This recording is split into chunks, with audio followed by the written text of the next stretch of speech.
Ladies and gentlemen, mech warriors of all ages, mech fans around the world and the inner sphere, live from NGNG Studios, it's the BattleTech Alpha Strike live stream featuring from Harebrained Schemes, Mitch Gittleman, Mike McCain, and the godfather of BattleTech himself, Jordan Wiseman. We've got an amazing show coming up, so let's check in with Phil to go over tonight's schedule and get started. Phil? Hey, what's going on, guys? Phil here. All right, today's schedule is just like we had earlier. And for those that weren't here, let's go ahead and dive into that. We've got Friends of BattleTech, where we're going to be sitting down and looking at a few videos from Russ Bullock. We've got Randall Bills and Michael A. Stackpole. We've got a sneak peek of the Kickstarter video for those that missed it earlier. You guys get to watch it live right here.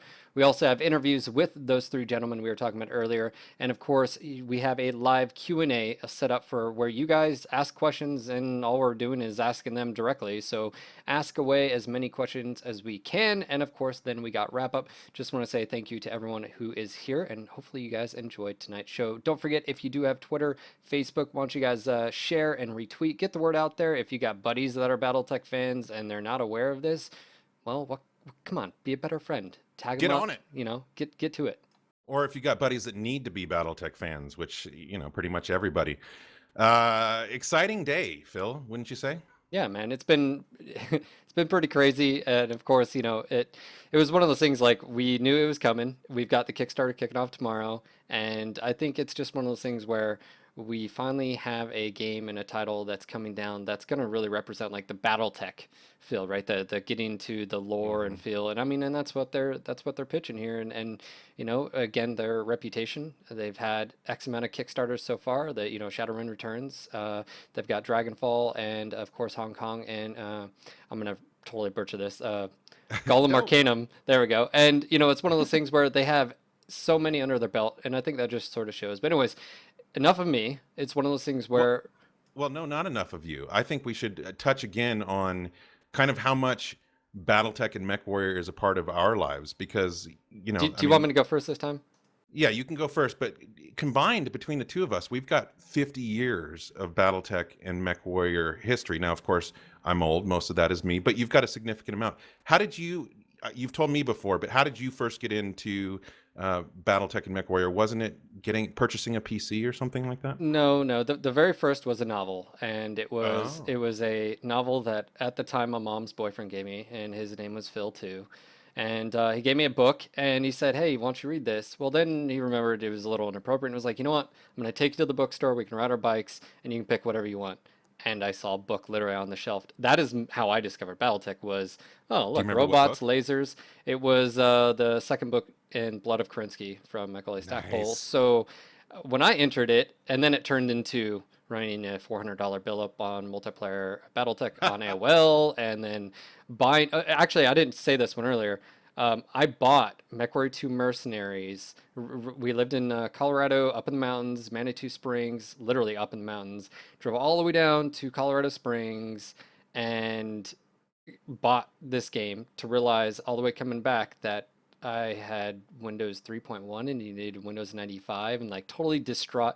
Mom went out and, like, I don't know, bought like a Pentium 166 and all that back in the day. And that's basically the gist of it. Is that's how I got into it. And I was that kid that walked around with a printed out Sarna dictionary of every timeline. I mean, everything. It's what I lived, breathed, and you know, Hmm. it's The TROs were my Sarna, but yeah, I mean, what I love is everybody's got their story. It's like if you talk to people that have been through some major earthquake or whatever, and they've got their story of where they were and what was happening at the time or whatever. Everybody's got their story of how they were introduced to BattleTech or MechWarrior, and not only, you know, us older folks, but the young ones too. Everybody's got their story. Mine was literally from the beginning. You know, 1984, buying Battle Droids, the tabletop game, walking into the store. It's kind of the same thing. I had no idea what I was going to buy that day, or if I was even going to buy anything. Looked around, saw the box set with the Warhammer on the front, and I mean, literally love at first sight. As soon as I saw that Warhammer, sold. And ever since then, it's, you know, it's been everything I could get my hands on. Every version of the tabletop, City Tech, Aerospace, you know, moving on to the games, Crescent Hawk in, what was that, 88, every single iteration of the game. the novels over and over and over. Can't get enough of them. And basically, I have like this cycle. I reread all the novels after however long. So excited that there's new ones coming out. And it's just literally, it's been a part of my life for 30 years. 30 years, BattleTech's been a part of. 30 years, Jordan has been in my life. Thank you, Jordan. Just amazing, and it's kind of like I said before, got to pinch myself that this is even happening. It's so cool to have these people that have been in the industry and in this franchise for so long coming back to it, coming home, and then with Mike, getting the new blood in there, and it's just going to be awesome. But yeah, let's get into the Friends of BattleTech videos. The first one is with Randall Bills, managing developer for Catalyst Game Labs. They're the ones that do the tabletop now and the miniatures and all the cool stuff. So let's hear from Randall. Hi, my name is Randall Bills, managing developer for Catalyst Game Labs, publishers of the Shadowrun and tabletop board games.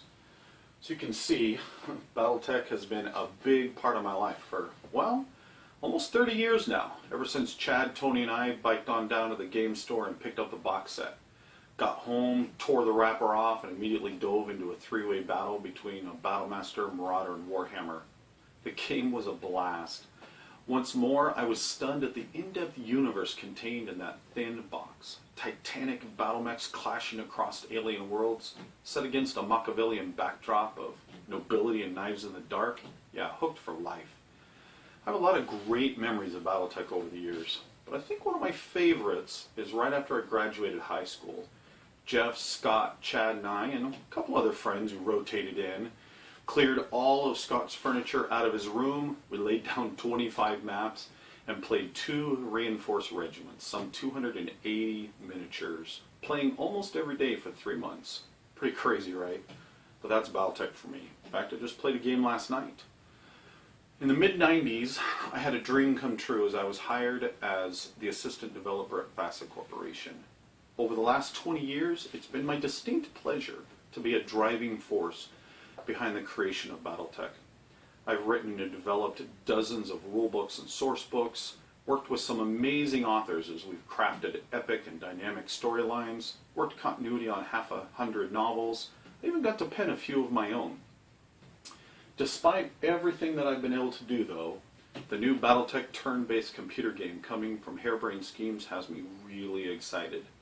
I've worked with Jordan Wiseman and Mitch Gittleman on a variety of BattleTech projects, from script work on Mech Commander with Mitch to crafting the MechWarrior Dark Age era with Jordan Wiseman.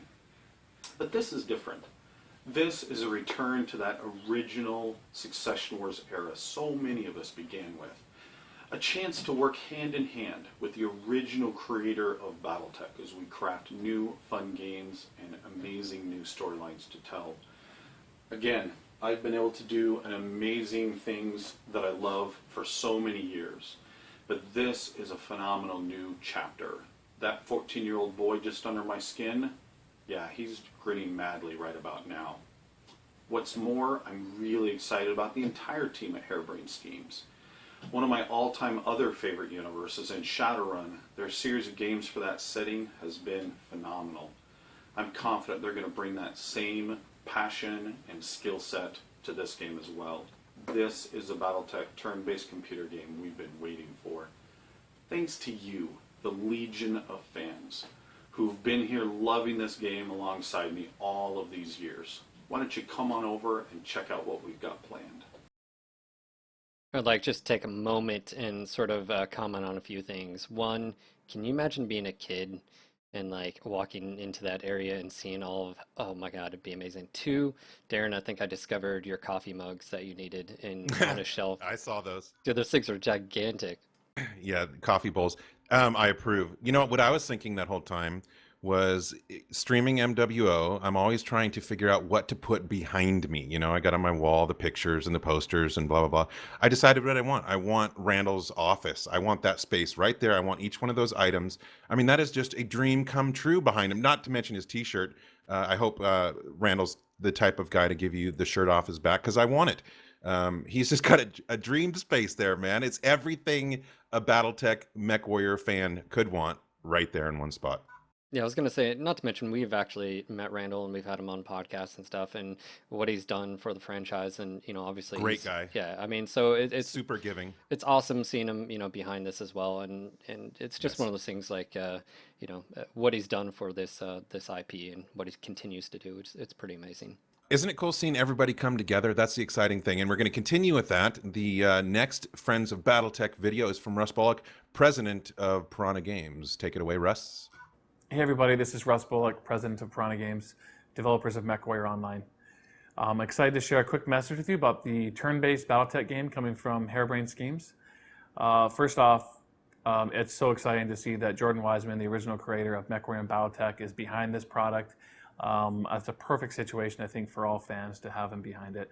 Number two, we're very proud of the artwork that we've created for MechWarrior Online. We feel like we've brought the franchise really into the 21st century, into the modern era, and everything looks great. And we're really excited to have an agreement in place with Harebrained Schemes where they can use that artwork.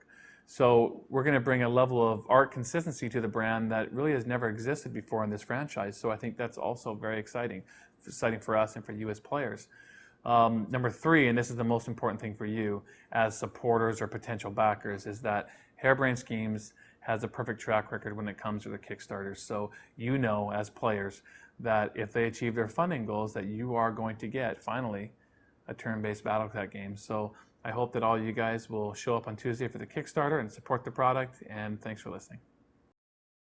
All right, and words from Russ. And one thing just to sort of curtail off that is art consistency. I mean, I'm a big proponent of artwork, and when it comes to one of the problems we've had in the past games is you've had this wide degree of as far as what mechs look like or what the universe looks like, and no consistent really picture of anything. And it's really cool seeing, let's be honest, some of the best artwork by Flying Debris. Alex, maybe we're a little bit biased because we've loved his stuff before he started working for PGI, and he continues to amaze, turning in mechs that the line art is atrocious, but still brings that sort of feel and look from the original, and that's really cool. And so knowing that PGI and Harebrained Schemes are working together on that, as far as to keep that consistency of artwork, keeping consistency of what mechs look like, so we don't have any snafus of something just being off the wall, and that's really exciting as a fan, because that's going to continue down the line.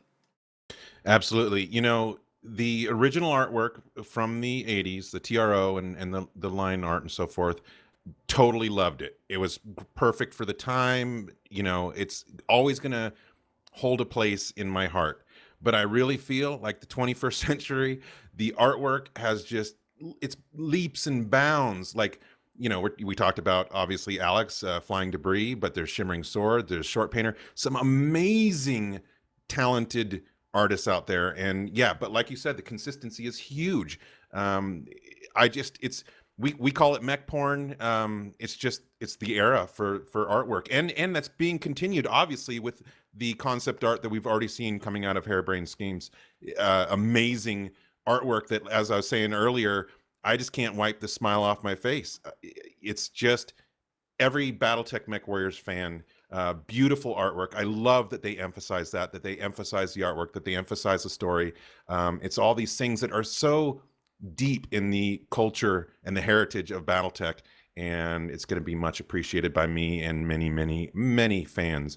But let's move on to the third and final Friends of BattleTech video. This is from, and this is this is so exciting. I mean, I swear I can't wipe this smile off my face. Michael Stackpole, BattleTech author of, you guys all know, the Warrior trilogy, the Blood of Kerensky trilogy, more books. This guy's amazing, and what's in store from him? I'm just going to let him say it himself. But anyway, here we go. Michael Stackpole. Hi, I'm Michael A. Stackpole. I've written a whole bunch of BattleTech books that you might remember, and I'm really happy to be part of this project. The first time I ran into BattleTech was kind of unusual and probably very much unlike the way that most of you did. It was the summer of 1987, and I was at the Origins Game Convention. I walked up to the FASA booth, and I saw Jordan, and I said, "Hey, I see that you're doing novels. I've written a novel. I would love to do some work for you." That's how you have to do things if you're a freelancer and want to actually make a living. And Jordan looked at me with this look on his face that I knew what he was thinking, which is, oh my God, here's another game designer who thinks he can write a novel. So Jordan and I talked, and he said they had a new game coming out called Renegade Legion, and they would send me material, and maybe I could write a novel for that. And I said, that's great, I'll send you guys samples.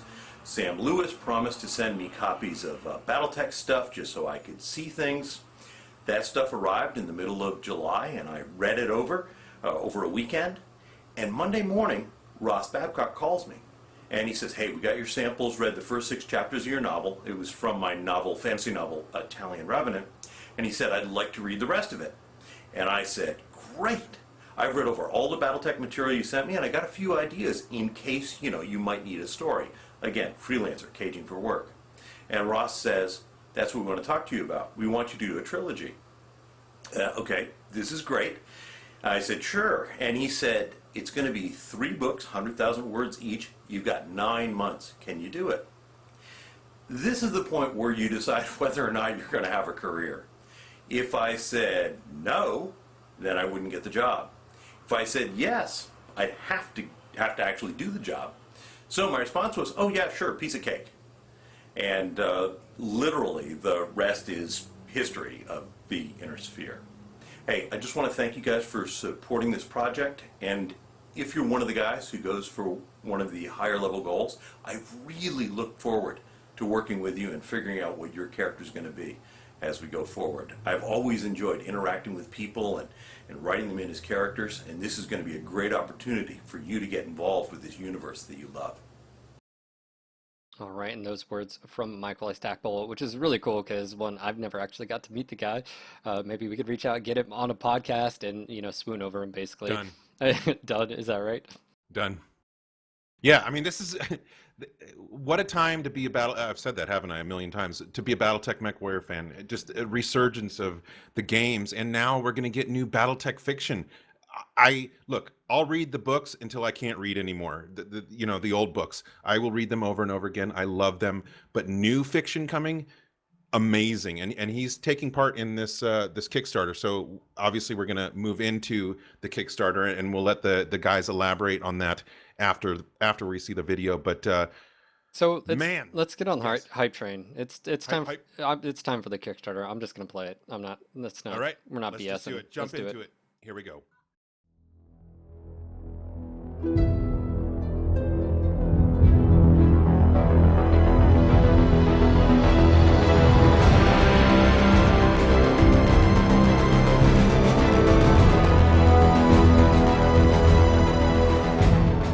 Hi, I'm Jordan Weissman, and this is Harebrained Schemes. Hi, Kickstarter! Since we brought back Shadowrun with Shadowrun Returns, the question we constantly get is, when are you bringing back BattleTech? And the answer is, today.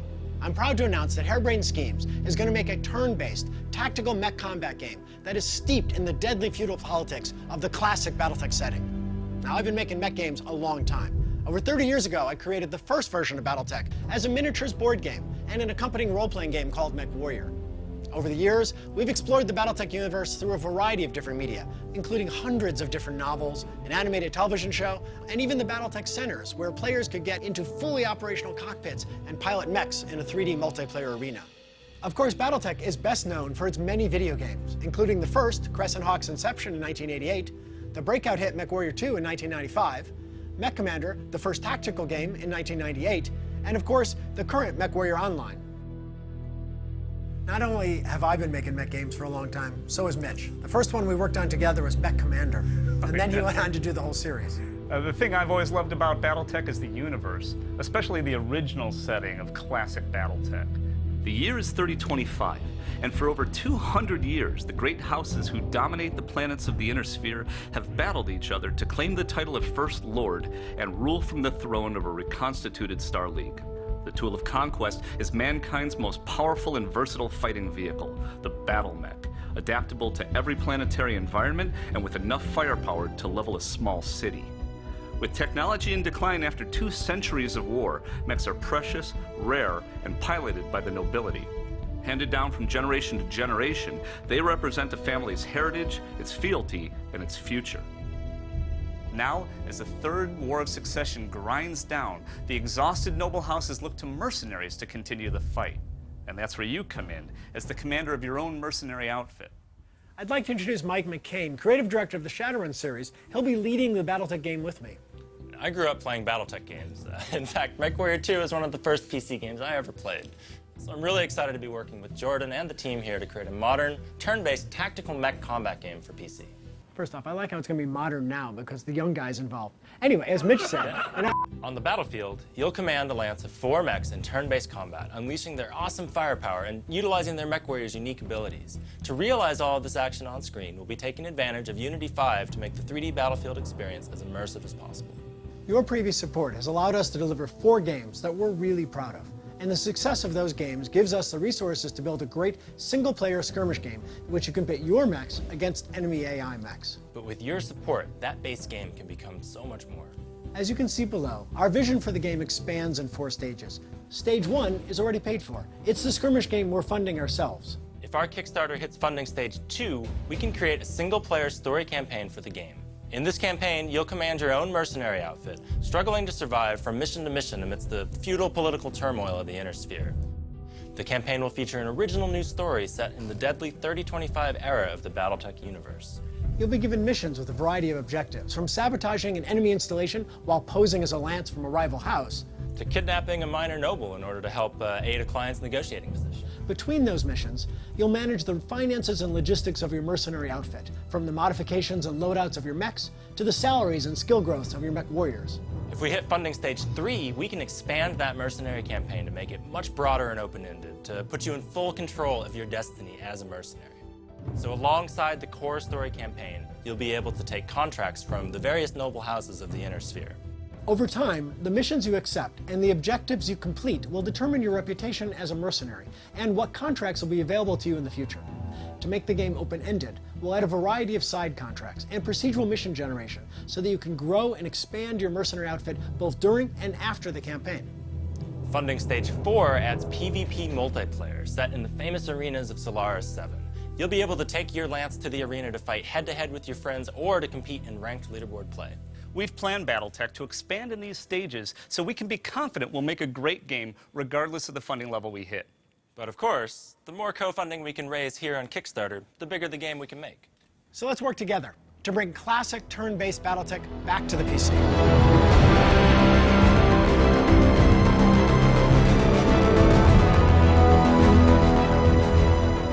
Once again, Kickstarter, we thank you for your faith in us, and we look forward to making another great game with you. All right, you suck. Let's try again.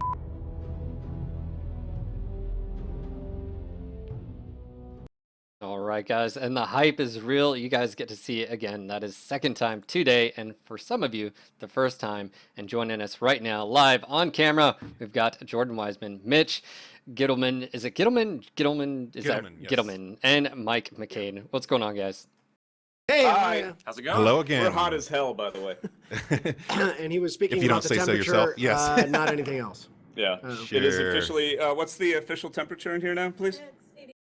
89 degrees. 89 in the I office. believe All the right. official temperature is sweltering. And you guys probably don't have AC up there, right? Because it's always raining or whatever. No, it's not because it's always raining. We're a low-rent shop. Yeah, we do have AC, but we just don't Your have street enough of it. level. That's That's the cool, problem. man. We're not cheap exactly. It's more we just rent office space from people who are cheap. Well, hey, guys, it's great to have you back. Again, I'll just repeat what Phil said. This is Jordan Wiseman, Studio Creative Director, Mitch Gittleman, Studio Manager, and Mike McCain, Co-Creative Director for BattleTech. It is so good to be with you guys again. Yeah, the hype is real. How many times have I seen this video now? I'm still getting chills. The music is adding to it. Like, I can just feel it. The excitement is totally real. But thank you guys for joining us again and sitting through the heat. We appreciate you guys taking the time. Well, we appreciate you doing this for us. We bringing the community together and creating an opportunity for us to speak directly to you. It's fantastic. Absolutely. So we're going to dive right into some questions. First, we have some for you, unless you guys have something to say first. Or you have questions? I'll tell you, the first time I saw the video, I cried. Oh, I'm sure. I'm sure. Real Wait, tears. what was your reason for crying? Because it was beautiful. It was that one where it's specifically, I'll tell you exactly where it happened, and my family Yes. was there laughing at me. It was when the mech warrior was getting the mech handed down to him, and you pull back and you see that, and it's want that to be me. Oh yeah. Well, actually, that was one of the most beautiful BattleTech shots I've personally seen. Captures so much of what we want to do in this game. I think that's a feeling that is universal right now amongst BattleTech fans. I mean, it's just like I said, the artwork, the direction you guys are going, it just screams BattleTech, and it just gives me the feels, man. I can feel it happen. And so Jordan, if you don't mind, I'm going to start with you. Sure. Have a question here, just about essentially the beginning of BattleTech. Like, I don't know, when did you? Was it like 1983? You started thinking about how did the whole idea of BattleTech come up, and how did you start formulating the story behind it? I mean, obviously now looking back, there's tons of story, tons of history, lore that we all love. But how did it all start? Well, let's see. Well, I think Tell us the story, Daddy. Actually, BattleTech came from going to a hobby model trade show and meeting with distributors who had tons of these small-scale plastic model kits that were from Japanese television shows, Cross and Southern Cross and Crusher Joe. And they were looking for ways to like move a whole bunch of excess inventory that like wasn't selling in Japan anymore. And I was immediately struck by design of these robots, and just thought they were incredibly cool, and wanted to build a story around them that I thought would connect better for those of us of kind of Western history, and really went back to like in every story I've done, I go back and rip off everything shamelessly from history. Well, history is not copyrighted. That's right. Right. They're not coming after by us. definition public domain. Yeah.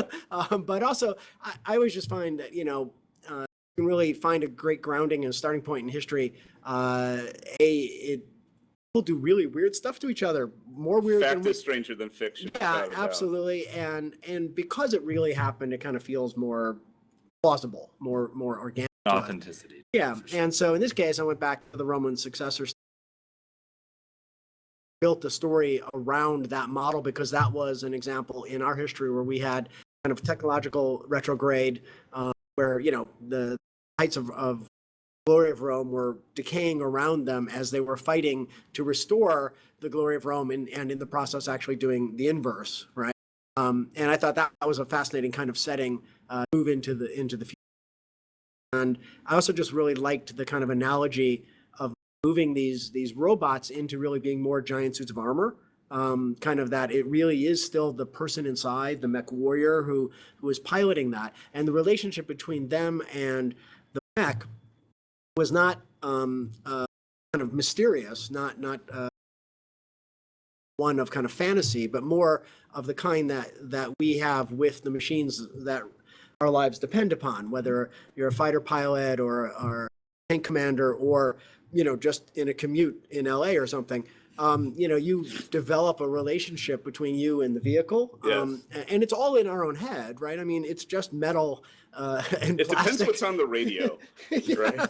But I mean, that's where these famous planes and famous tanks and boats and ships, they get names and personalities because we need them to, right? Because we develop that relationship, and I wanted that to kind of become a big component. And then like we had in history and a lot of fantasy novels where things are passed from generation to generation. Well, part of the reason we don't see that in our society is because everything in the past is nowhere near as good as what we're building now.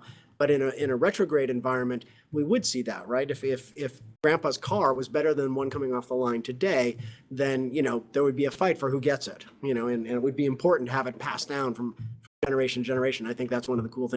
And it comes back to that painting that role in the team, that really captures it, right? That handing down of the proverbial sword from generation to generation is at the essence of both the feudal nature of the system. That's worth a note too, right? Why feudal? Because feudal systems develop based upon the limits of your communications. So we don't have the need for feudal right now because we can communicate across the globe instantly. And so those who are in charge feel they can continue to command pretty much instantly wherever the troops are. But But when you are separated by months or years in communication, then you start to fall back on blood. It's like, I want someone who My clan or That's right. You start to become much more kind of family based, because I have to trust that person to rule in my stead. So I can't get command and control to them all the time. And in interstellar distances, if we could travel farther than we can effectively communicate, we would see a return to that. This story is getting way much longer than you. I guys. think it's settle in. Sorry. I know. Keep but going, This is one of keep those going. times where you're actually really fascinating, and It's I want, rare, but I want to hear more about it. but I actually we'll liked go it. on to like another. I apologize. Anyway, go ahead. Sorry, back to you guys. No. Well, first of all, the whole idea of the mechs being passed down generation to generation, I don't know what it is you hit on there, but for some reason that really connected with me, and it's something that I've held on to since then. It's just, there's something beautiful about that idea of first of all, just not everything being readily available. So you can't just upgrade to any mech you want at any time. And how precious these mechs are in this technology. I don't know, whatever it is that just connected with me in, the mid 80s, and it still connects with me today. But hey, I've got a question regarding the story and kind of the history. There's actually been comparisons with, the BattleTech story and Game of Thrones. Which came first, the chicken or the egg here? Can you comment on that? Well, actually, there's no chicken or egg. BattleTech came first. We know something that. Actually, I had never really thought about. No, it was and McCain Mike- who brought it up. Yeah, Mike brought it up to my attention as he was really diving into the story, and I never really realized the parallels. But yeah, there are a lot of them. And BattleTech Take is the comparison. Do you remember Yeah. what was the first thing that triggered you, Mike? They go, "Oh my God, this is Game of Thrones." 5 houses vying for the throne. An empty throne, right? Yeah. Boom. That's a good one right there. And also, I think, as we started to talk about it, and we don't want to go too far on this, but it's like the dragons are, kind of the lack of dragons, and then returning, kind of have the technology in retrograde, and then you have the house that's separated. The clans went across the narrow They sea. went across the narrow sea, right? And then they come, and they're coming back, So anyway, but yeah, BattleTech's about 10 years older than, but it is interesting that now for kind of a younger audience who may have connected with that understanding kind of the Machiavellian feudal politics, through Game of Thrones. I think that's one of the things that they may find kind of interesting parallels here in a science fiction setting. Yeah, anytime By you the have way, I just thought it thrown there. The implication is not that Game of Thrones drew things No, from BattleTech. no. It's that everybody is drawing from that sort of copyrightless history. Well, and also Martin, that did the same thing, right? He went to history. He went from the Lancasters and the House of York. So Where are the rest? yeah. So there. So And the that guy question, Shakespeare, whoever so he the is. question is, who are the Starks? Who are the Starks in BattleTech? Because everybody dies, Isn't that Devian?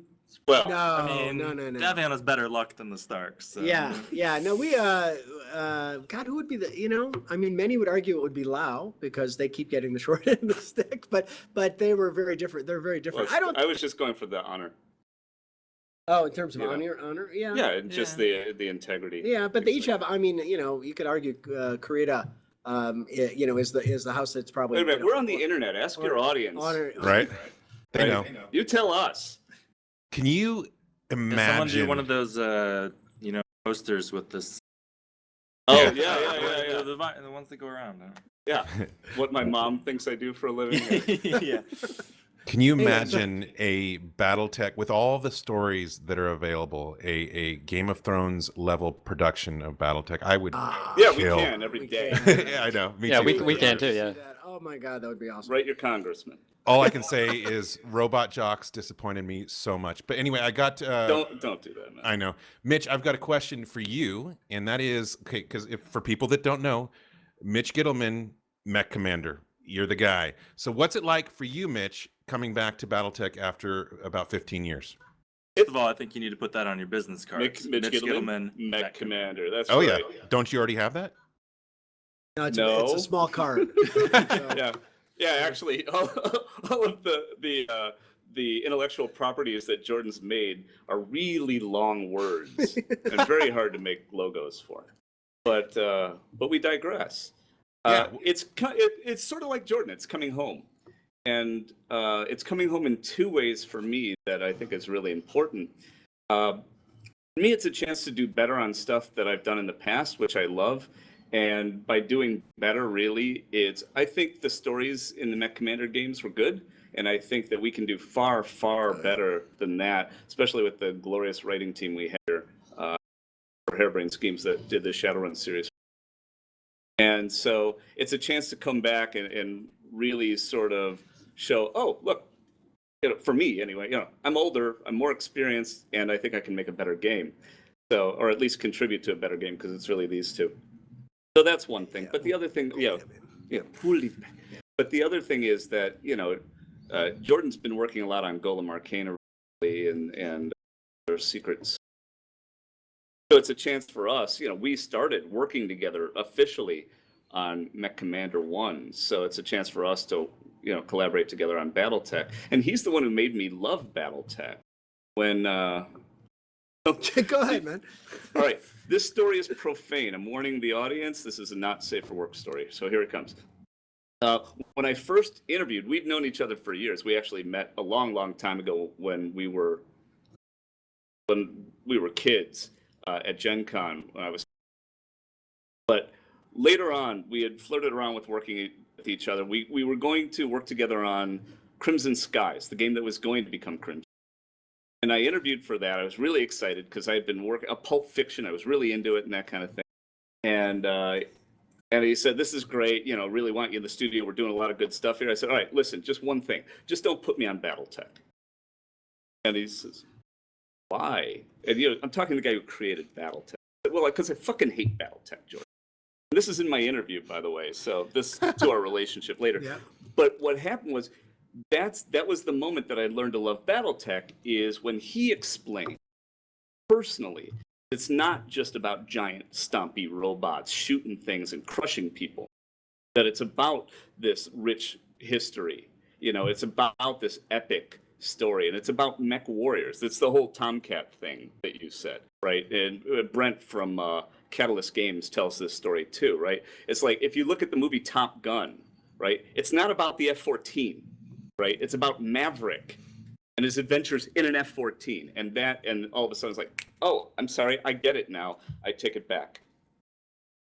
You also went on to insult my wife, actually, during that. I that did interview. not technically insult you. Well, it depends on your point of view. No, okay, insult is too strong a word. But So I followed it up, trying to make up for the fact that I just told him that I hated his game, to say, but one thing about you, man, is great. You had the very first booth babe at Gen Con. And she was dressed as the Black Widow. He says, "That was my wife." Oh, said, man. and she was free, too. Nice job, man. Good business. which just tells you how you had no understanding how expensive a wife is. But no, but Dawn. Wow, look at the time. I gotta go. Dawn has been my creative partner for many, many years, and she was She was a great Black Widow. She was a great Black Widow. And she was technically not on the clock at that point. No. Anyway, but it was great. It was a great first interview. Insult my game. Insult my wife. It was great. You should. I recommend that to anybody trying to get a job. The rest is history. Yeah. Well, welcome back. I showed a portfolio. It wasn't nearly as exciting. We're super happy to have you back to the franchise, Mitch. I talk daily with just very passionate Mech Commander fans. You've got a lot of fans out there. Including one right here. Let me just chime in here. I didn't realize until we had started talking to you guys that Mitch was involved, and then once I found out, I was like, oh. And then I was like, hey, Mitch, do you realize how important Mech Commander was, like, growing up, how much I loved it, but also that there's a huge following. And he was like, really? People are still playing we literally have like downloads to it on our forums of like, hey, you can download Mech Commander 2 and Mech Commander Gold, and here's all this. And he was like, people actually still play that? I'm like, yeah, because the base there is pretty dang close to like the BattleTech setting, and then we never really had anything that really fulfilled that sort of niche after, and then it's happening. So kudos. Thank you again, Mitch. Oh, cool, man. Frankly, I had no idea this is true up until Gen Con this year when McCain, I got to Gen Con late because we were working on Shadowrun, and McCain got there a day before me. He's like, that Commander thing is resonating with people. I said, what are you talking about? Like, no, really, people really like it. Like, they do, because at the time that it came out, I mean, the web, had been around for like 4 years, really. and there was no such thing as social media, like it is now. So I just had no idea people liked it. So I just walked around thinking, oh, I made that. Well, I mean, I still see people live streaming, including Phil here. It's still playable, and yeah, I mean, that obviously speaks tons to the fact that people are going to be ready for this BattleTech game. Now, my next question actually is for you, Mike. To the right of you, you're obviously sitting next to two BattleTech MechWarrior Mech Commander legends. Yes. What's it like for you coming into this universe, kind of being the next generation, so to speak? What's it like working with these guys, and what's it like, diving into this franchise now for you? Remember, your job is on the line here. So. Yeah, no, it's been a lot of fun. Our first sort of big PC game project together was Shadowrun Returns, so it was good to have that experience of taking that franchise and figuring out how to try to take it visually to the next level, and also to tell the right kind of stories in that world. Yeah. And now we've had the opportunity to do that 3 times, Mitch and I together, which is really impressive considering it was like over the last 2 years. Yeah, we've done a lot. we go at HBS speed. Yeah. Yeah. But BattleTech, I'll be honest, like Shadowrun was relatively new to me when we on that project, so that was something that I sort of crash coursed in when we started that game. BattleTech, though, I've been with that one for a while. I played all 5 when you. It's a little bit older. Got the Sidewinder joystick. 5 was like. But anyways, yeah. So I played all the PC games back in the day, but that actually was not my first BattleTech experience. The original board game, game store, used, missing some parts, and I'm this little kid, like I barely understand. I'm like 8 or barely understand what's. Really want to play it with my dad. I thought it was the greatest thing ever. I loved the arts. I loved all the little blips on the record sheet for armor and everything. It'll teach you how to do Scantron tests later. Yeah, nice. I was probably older than 8, but my dad could not figure it out. So we played that game one time. Sorry, Dad. Well, this is your new dad. Don't worry about it. All right, I can barely figure it out either, so it's all right. Anyway, so to answer the question, I'm pumped, and it's a great opportunity with the art we've been doing, true to BattleTech while also fresh sort of the overall kind of art direction that we're providing for it. Unify it. Yeah, unify it. We've got a lot of cool opportunities to really ground the world. Someone that I was tweeting with earlier from the live stream this morning made a good comparison, which is much more Star Wars than Star Trek, right? Like original Star Wars. The real Star Wars. The real, but it's a much more sort of grounded, dirty, sweaty world. Yeah. To push that as. Sorry, one last thing I gotta say, because the 3 of us have been creatively collaborating for the last 4 years here, and what I love about working with both of these guys is that, and actually with the whole studio, is that every single time we make a game, we're trying to make the best game we ever made, right? Every single time. Nobody phones stuff in here, right? And we're stupid about it. We kill ourselves to realize our vision, and like we sweat the small stuff, but still, it's just great to work with people who you don't feel like you're alone in that. And sometimes we just sweat. It was 92 when we were shipping Hong Kong. Yeah, nasty. Anyway. So, gotta follow up for you, Mike. We were talking about the art direction earlier. What do you think is going to set this different than maybe current or even previous titles of bringing that sort of universe? Like, what are you bringing to the table that's capturing what you're talking about? Yeah, that's a great question. I'd say the biggest thing is we're really trying to move past just mechs. Now, mechs are awesome. We love mechs, but we want to make sure that we're showing all aspects of this world. Finery and the heraldry of the noble houses, sort of a closer look at mech warriors themselves, what makes a mech warrior,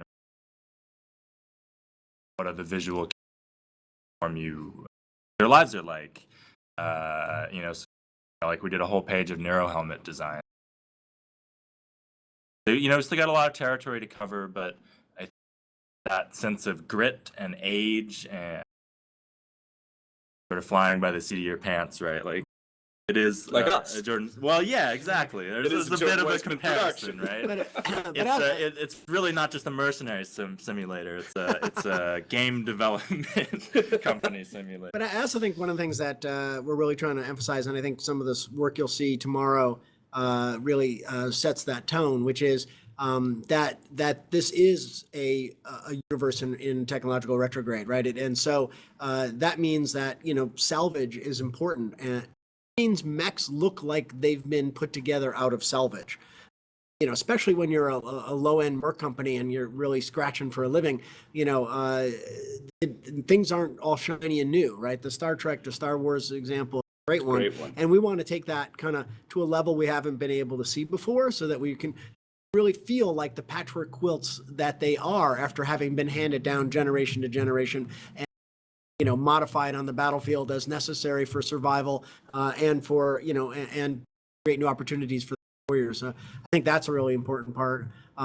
Setting them in the context of larger world of vehicles. So if you're going to be the king of the battlefield, there needs to be queens and bishops and pawns on the battlefield as well. And so one of the things you'll see very early, our very first kind of funding goal, is to be able to add all different scales of vehicles and aerospace fighters to the game. Combined arms. Yeah, that's something we really want to happens, not only from kind of a scale in terms of what they do for the mechs, but also for the diversity of the kind of encounters beat in the skirmish game, and then hopefully we hit those stages.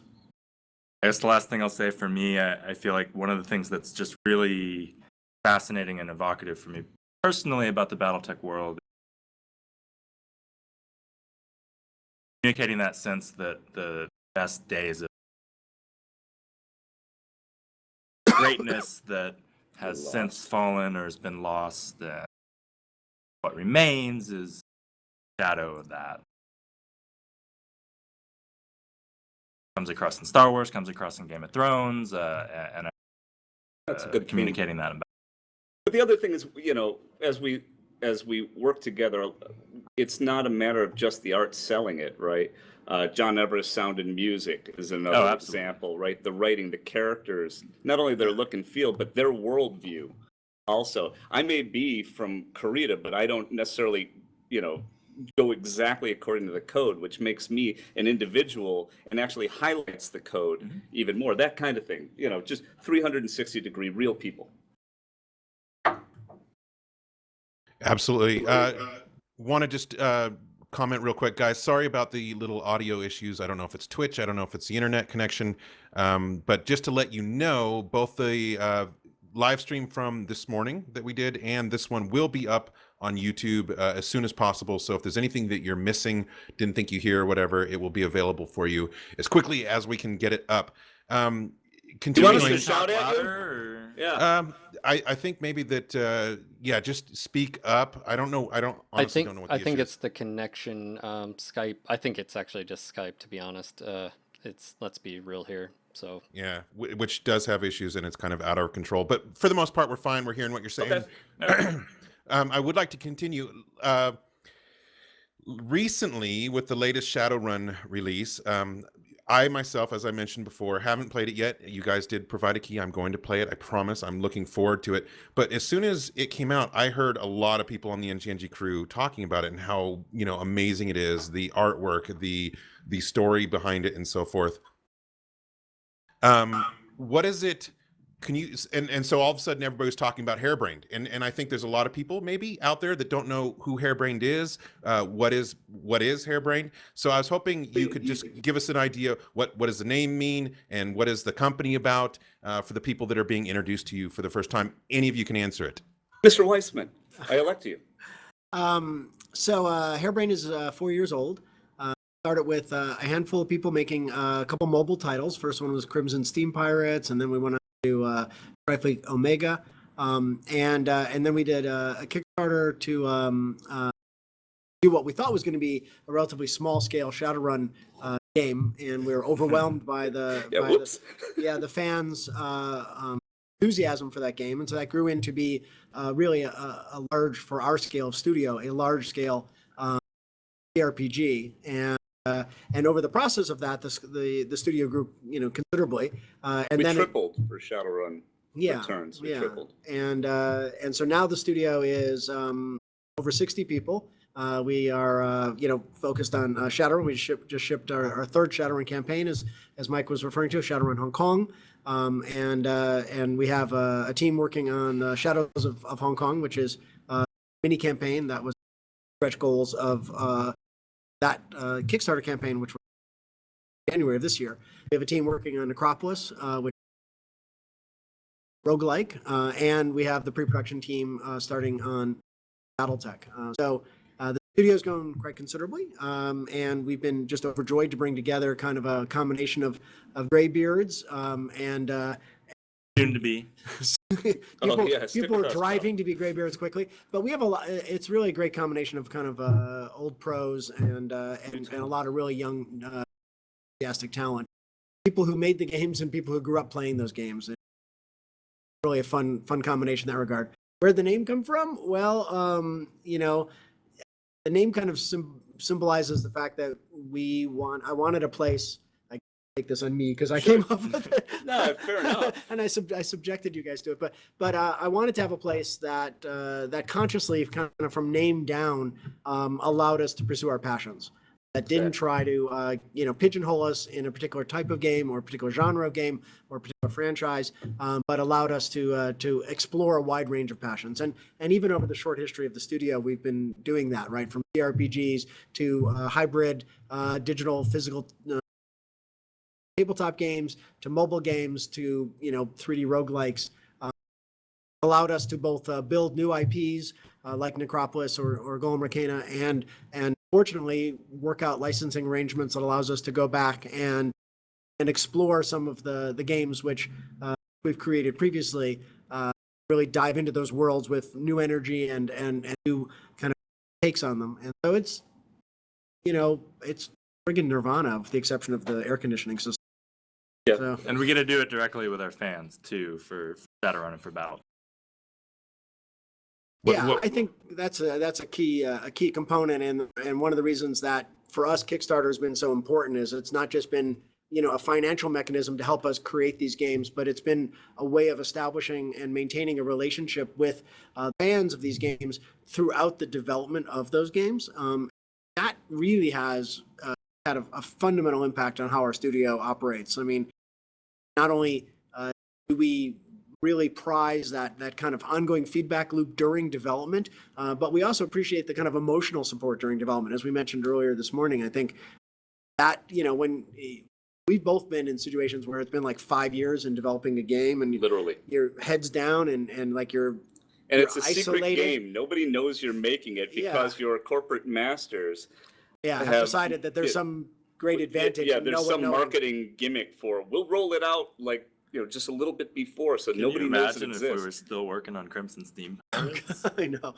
So, but I mean that you get so disconnected from your audience, and here being able to stay in touch with that audience all the way through makes making the games a lot more fun, and we think makes them better. And the other thing is that what happens is you're doing these long processes.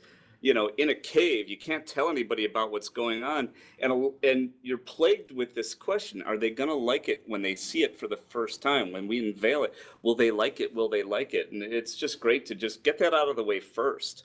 Well, I still think that. We still every time lose sleep every time, but I think it's great to be able to. But it's short. To be able to have that feedback loop during development. Something we prize a lot.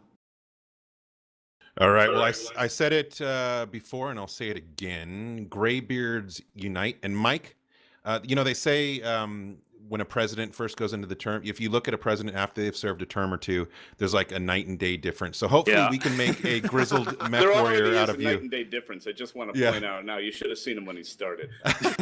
He's really only 16, right? But anyway, another question for all three of you, which is about all three of you. And this is the final question before we move into the audience live Q&A, which is, what is the, and I think I already have an idea just from listening to you guys earlier today and listening to you right now, but what's the creative collaboration like for the three of you working together?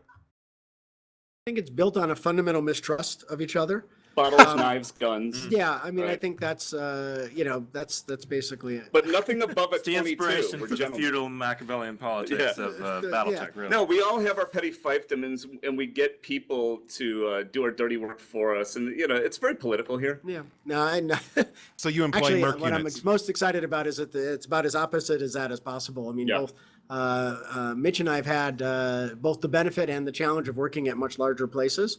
You might call them mega corporations. Yeah, indeed, from a Shadowrun perspective, and on one hand, it's fantastic the amount of resources available to you. On the other hand, it's extremely distressing how much time you spend just on the process and the politics and not on the product. One of the things we love here is that we're able to dispel that. We have there's no fighting for a corner office because there is no offices. We all have, we all have, 2 foot by 4 foot tables. We're all in one big room.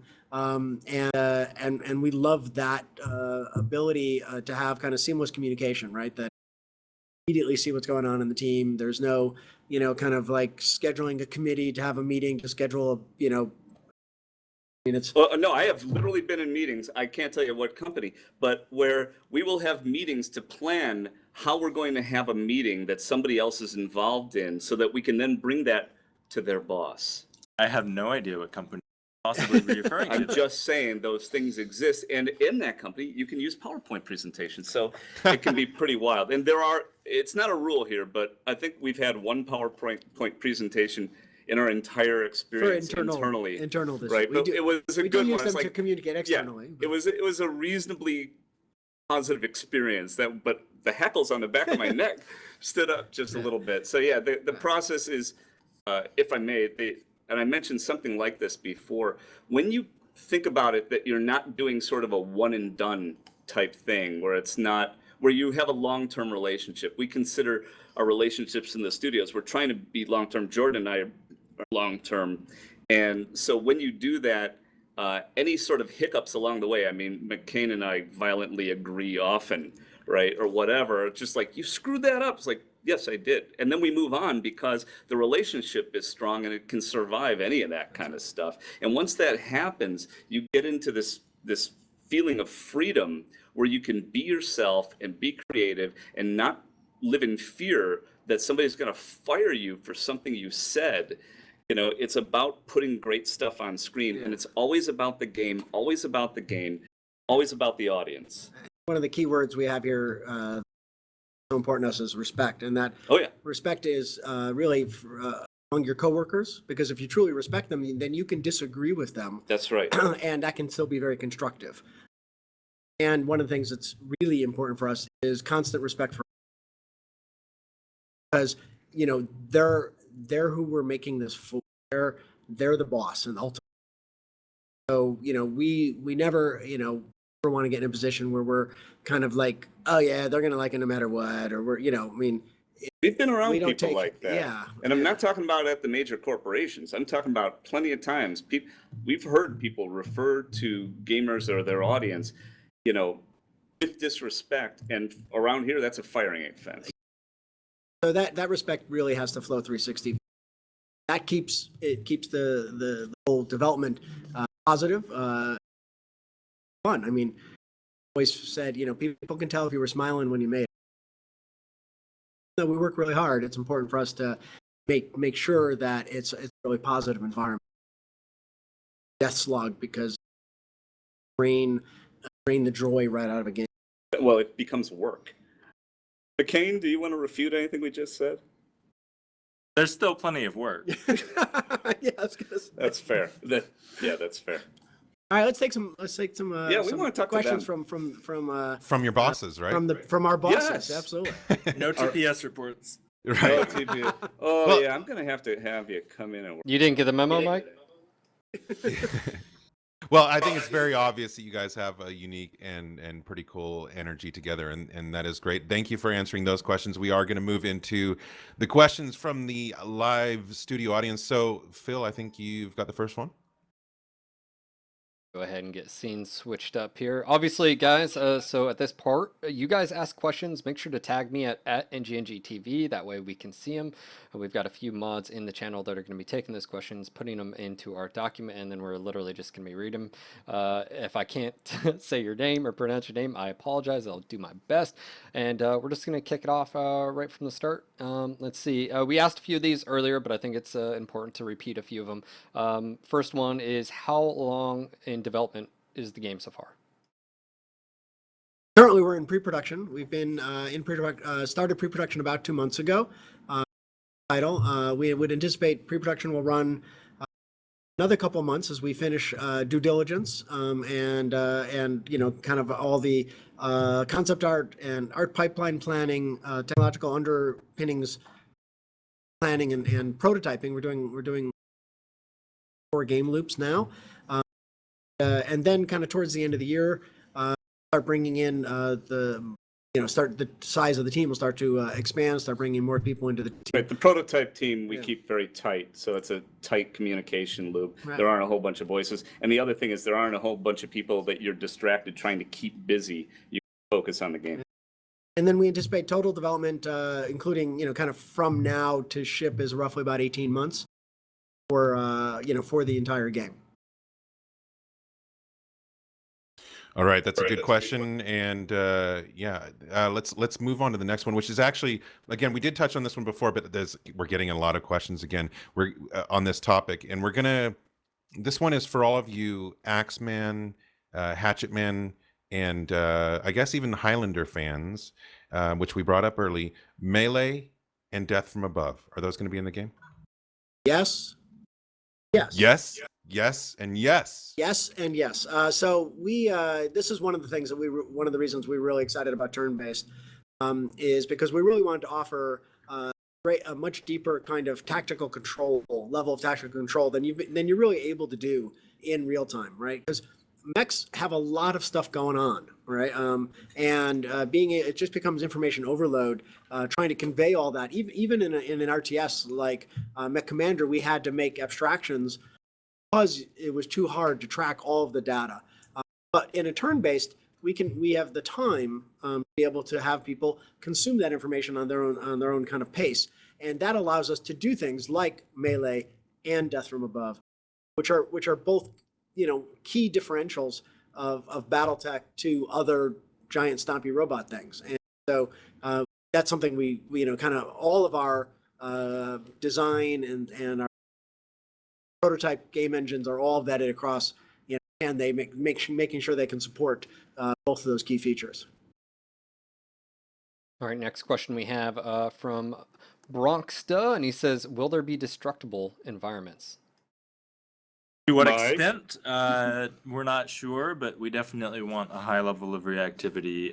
Your mechs as you walk through terrain, having the bushes get crumpled, that sort of thing. Be able to blow up buildings. Doubtful that we'll get a fully deformable 3D terrain system going, but yeah, just get that out of your mind. But yes, right now. mayhem is good. We want to have it. Mayhem, heavy metal mayhem. That's an old thing. I've heard. All right, what about let's see, I'm just trying to figure out a way to formulate that. Well, basically people are bringing up the title BattleTech Alpha Strike, and of course some people think that's in reference to something else or whatever. Can you tell us if that has anything to do with the name of the game? That is not the name of the game. That's the name of a nice board game that Catalyst put out, a different type of way to play the miniatures game. No, Alpha Strike is really about the global BattleTech community coming together on day one of that Kickstarter and saying we are here, that we represent this 30-year-old game setting that we love, and more people need to know about this thing. You know, it's too many people that look at BattleTech and just see the robots and don't see the background, don't see the history, and don't see the characterization and stuff like that we've been talking about.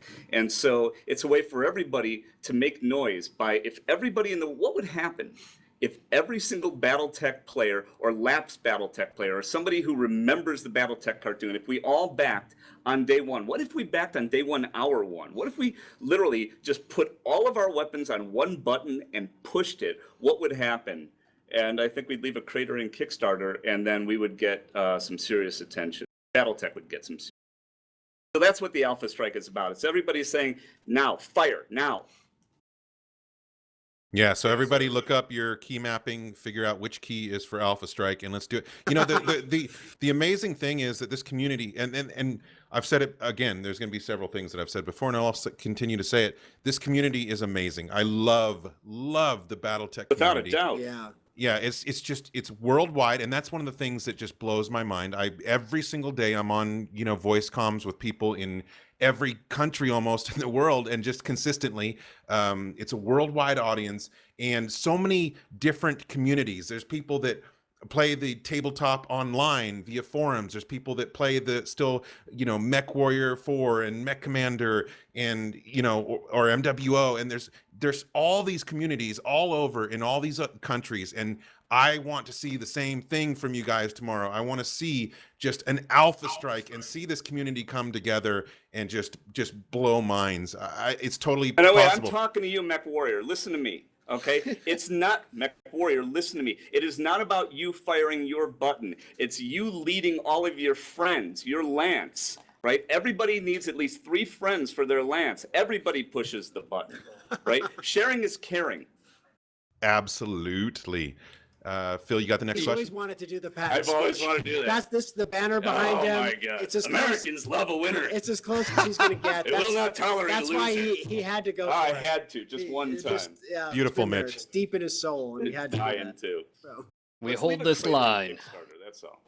All right, so Kinetics ask, how closely are they going to follow tabletop rules, and Great question. will you be flexible based on the sake of gameplay?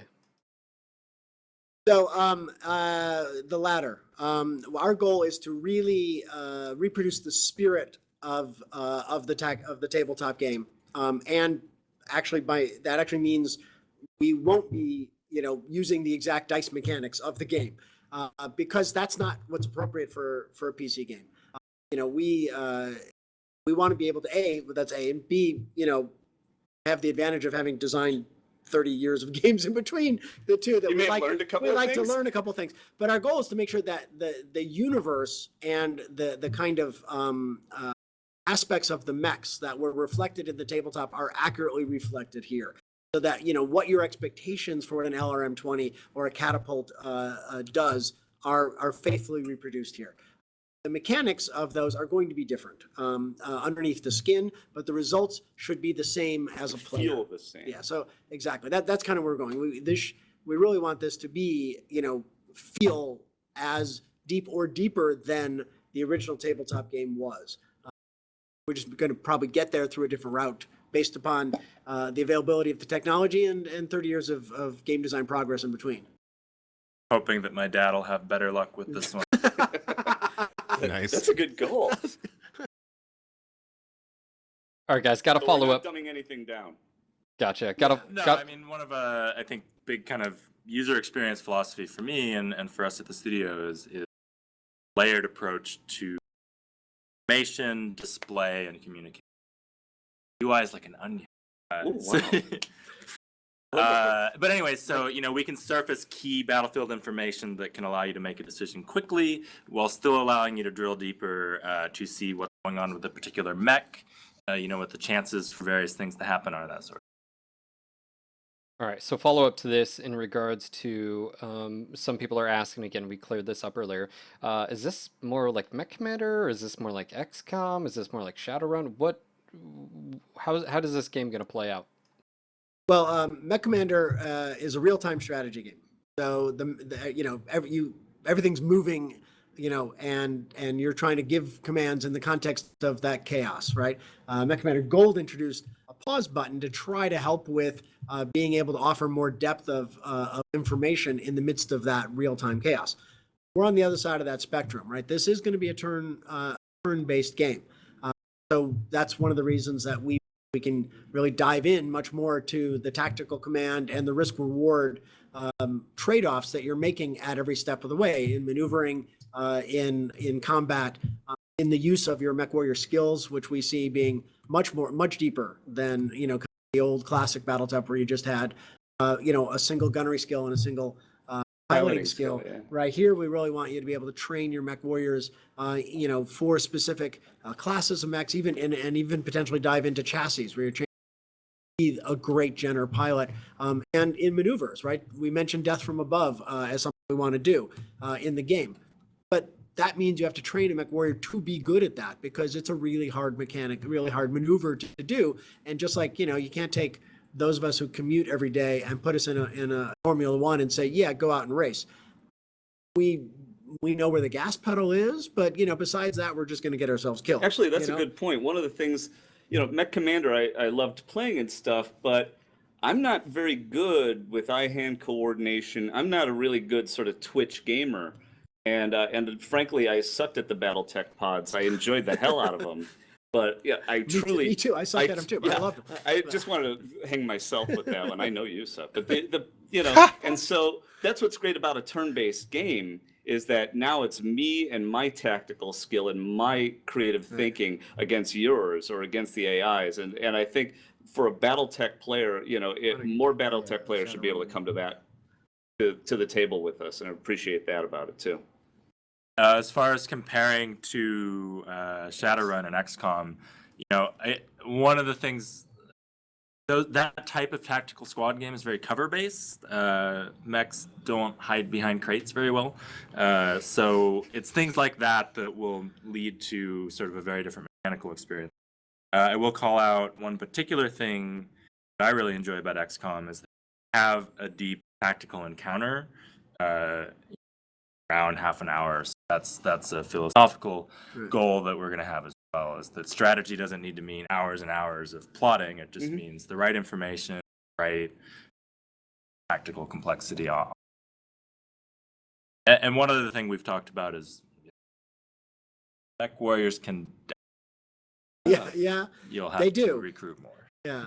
I think some people have asked, in a comparison to Shadowrun, is this going to be like Shadowrun? And I think we just want to be clear that kind of Shadowrun is an RPG with tactical. BattleTech is a tactical combat game with a rich story and some RPG elements, but they're really inverse in terms of where the priority is, right?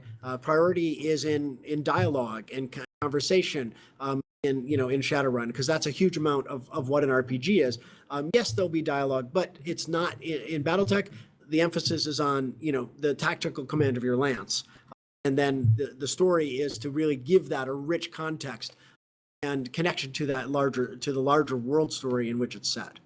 One way that I can clarify that on the single player stage, there will be in between content. You will upgrade your mechs, that sort of, take new contracts, that sort of thing, but it won't be a game world outside of your game world. You're in a mech, you're on a mission. When you complete that mission, you're not going to run around a jump.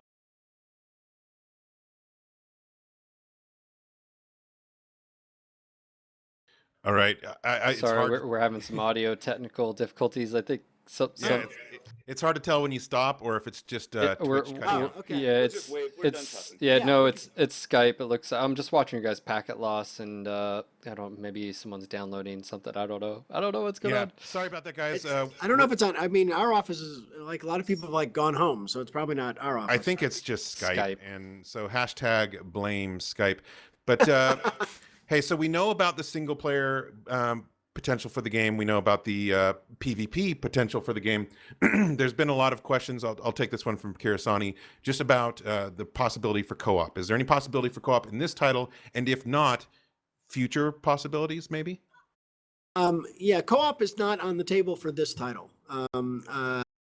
like as you said, we have kind of skirmish level play against AI, campaign, which is single player, going from kind of linear, mostly linear, into open-ended campaign play, and then multiplayer PvP. But we kind of decided to draw the line in terms of co-op not being in this title, just because one of the things that we want to do is be responsible to the audience and the title, and make sure that we have a game we can ship in a reasonable amount of time. So, we had to kind of draw the line someplace and not just keep piling on more and more features. So co-op is something we did push off to what we hope would be another game in the BattleTech series, assuming this one does well enough to warrant a second one. That's certainly, kind of top of the list for stuff we'd like to do next one.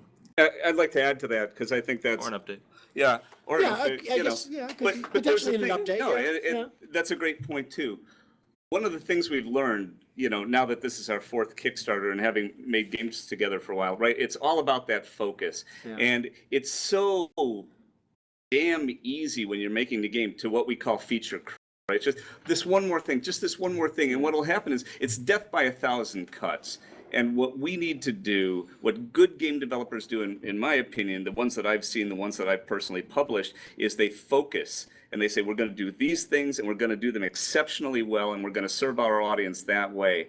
And so what happens a lot during Kickstarters, and we've seen it before in our other ones, people are going to say, couldn't you add this? Couldn't you add this? And we're going to say no extremely respectfully. Right. And we want to say yes. We want to say yes. Because all we want to do is make people happy. That's the goal. And but that's the trade-off. We're learning to say no Making more people often. happy actually makes people sad, because no, it's true. What happens is if you overcommit, you'll then do a whole bunch of things, but at this level, as opposed to doing fewer things, but at this level. And that's what we're all about, is that quality and that focus.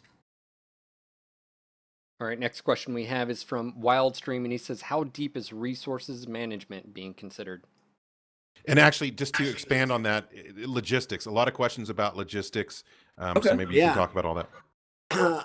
So this is something actually we really do want to dive into, and as we get into campaign play, and so as we looked at kind of first stage of that linear campaign, and then opening up into stage 3 with the open-ended campaign, logistics and resource management to us are one of the really fun things to deal with, because having a salvage-based economy, right, means there has to be an economy for that to make sense, right? To realize the benefits of trying to get a piece off the battlefield versus buying a newer, one that's coming out of a factory, and what the various pros and cons are.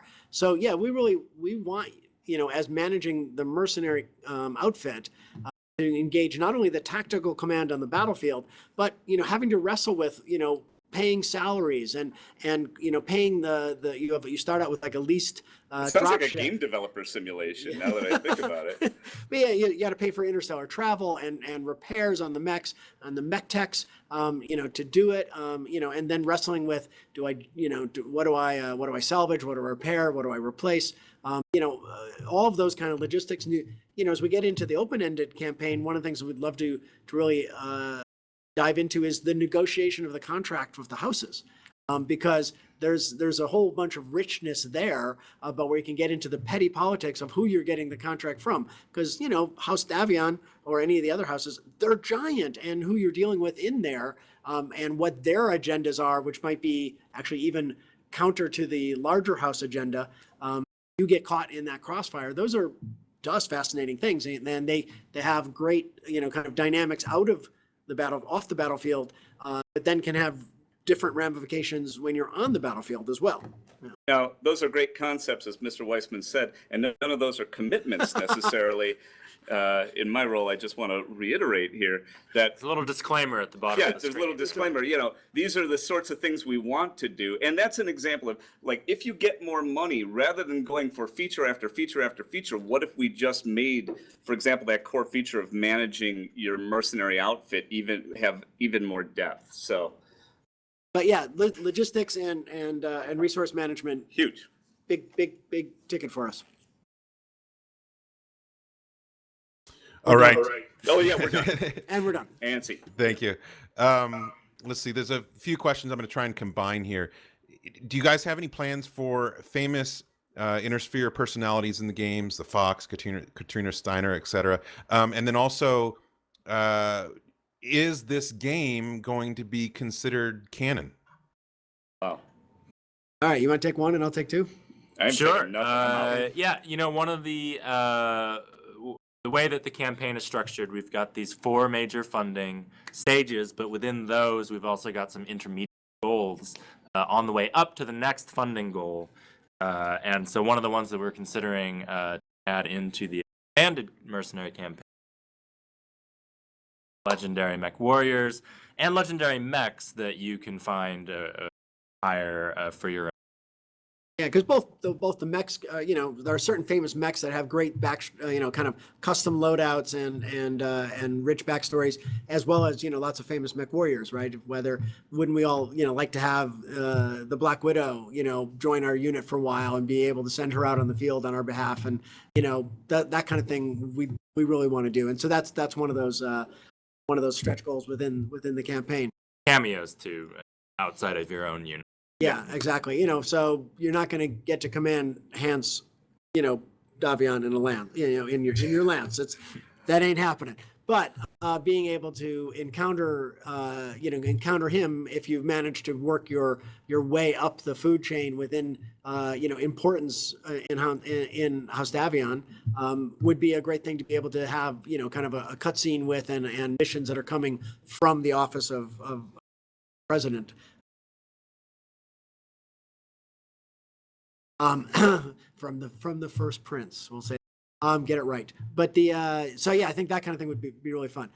Second point, is this canon? Our goal is to make it as authentic a BattleTech experience as we can, and that's why we're working with Randall and Brent and Mike Stackpole and these guys right from the outset. Lauren right? Coleman. And Lauren, yeah, yes, I made this thing up, 31 years ago, but Randall and Lauren and those guys, they've really been caretakers and shepherds for the universe over the last decade or more, and so I think we really respect their inputs to kind of keep us honest, to keep this as authentic as possible.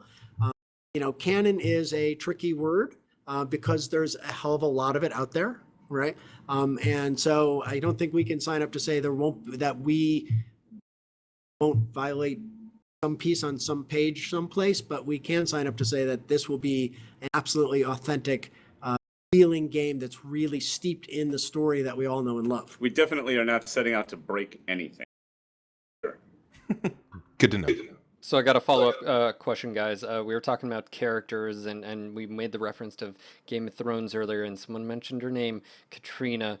When it comes to characters and player choices, there is a parallel, right. But I'm playing through your Shadowrun game, and player choices reflect some of the interactions you have with NPCs and all that. Is that the type of interaction you guys are going to be setting for, to where you actually may really just hate someone in the game or something like that, and that plays off of maybe some options or choices that are now either taken away from you or given to you?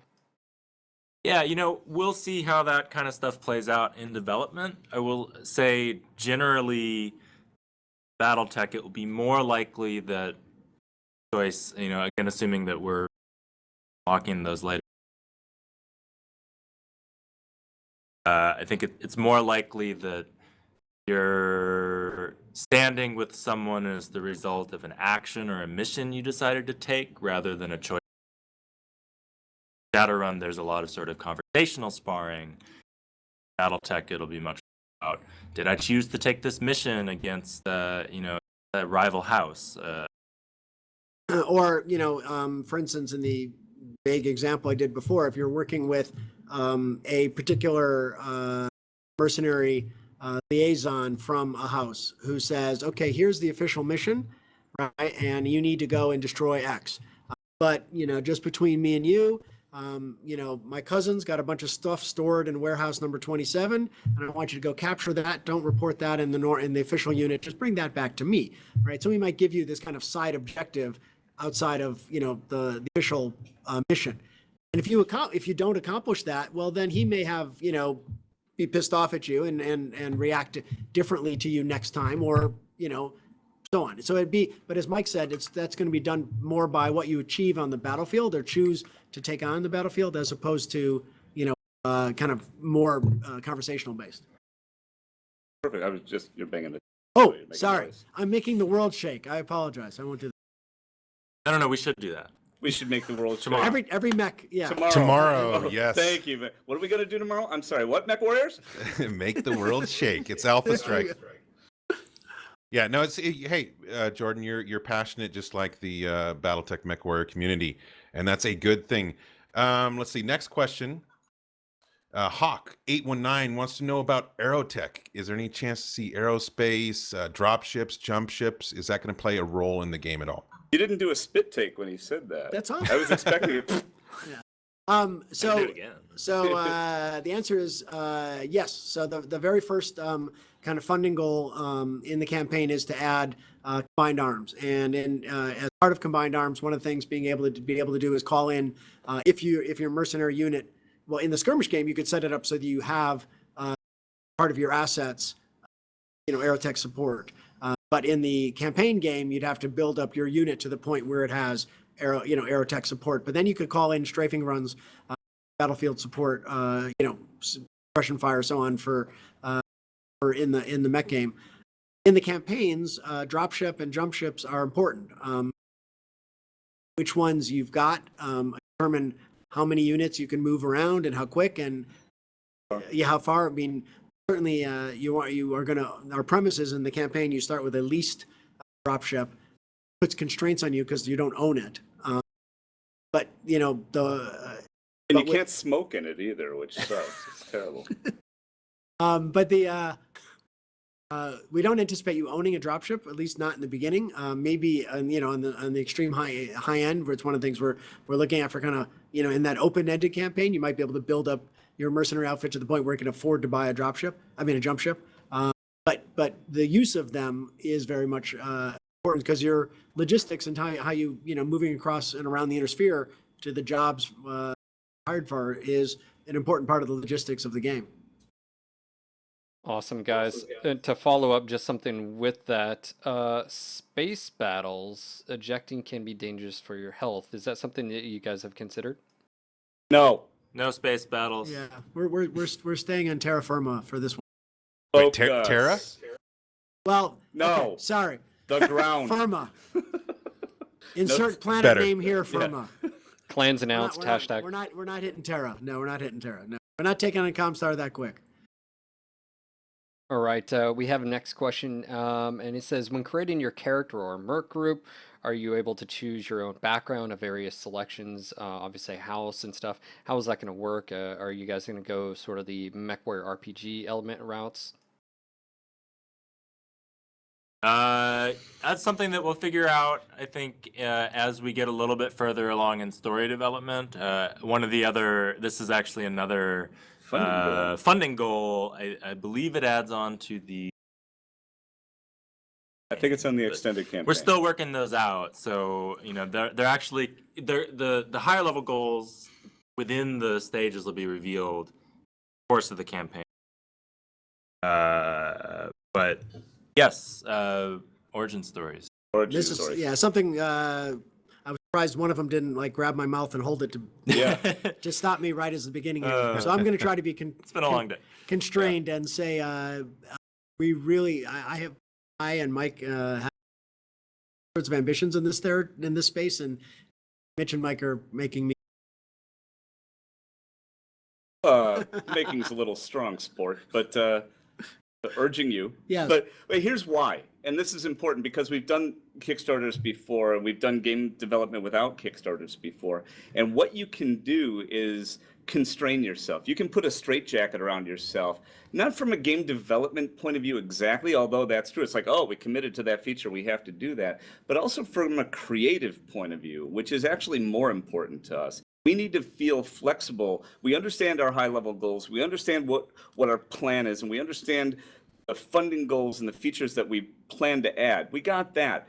But there are nuances to all of that. And the more we say and the more we commit to, the more our hands are tied. And we can't And it ties your thinking up. And so it's really important that occasionally we're going to be slightly vague.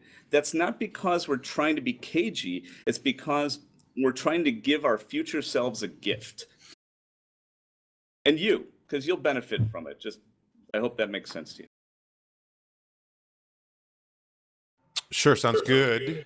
Next question is from Zanishi, I believe.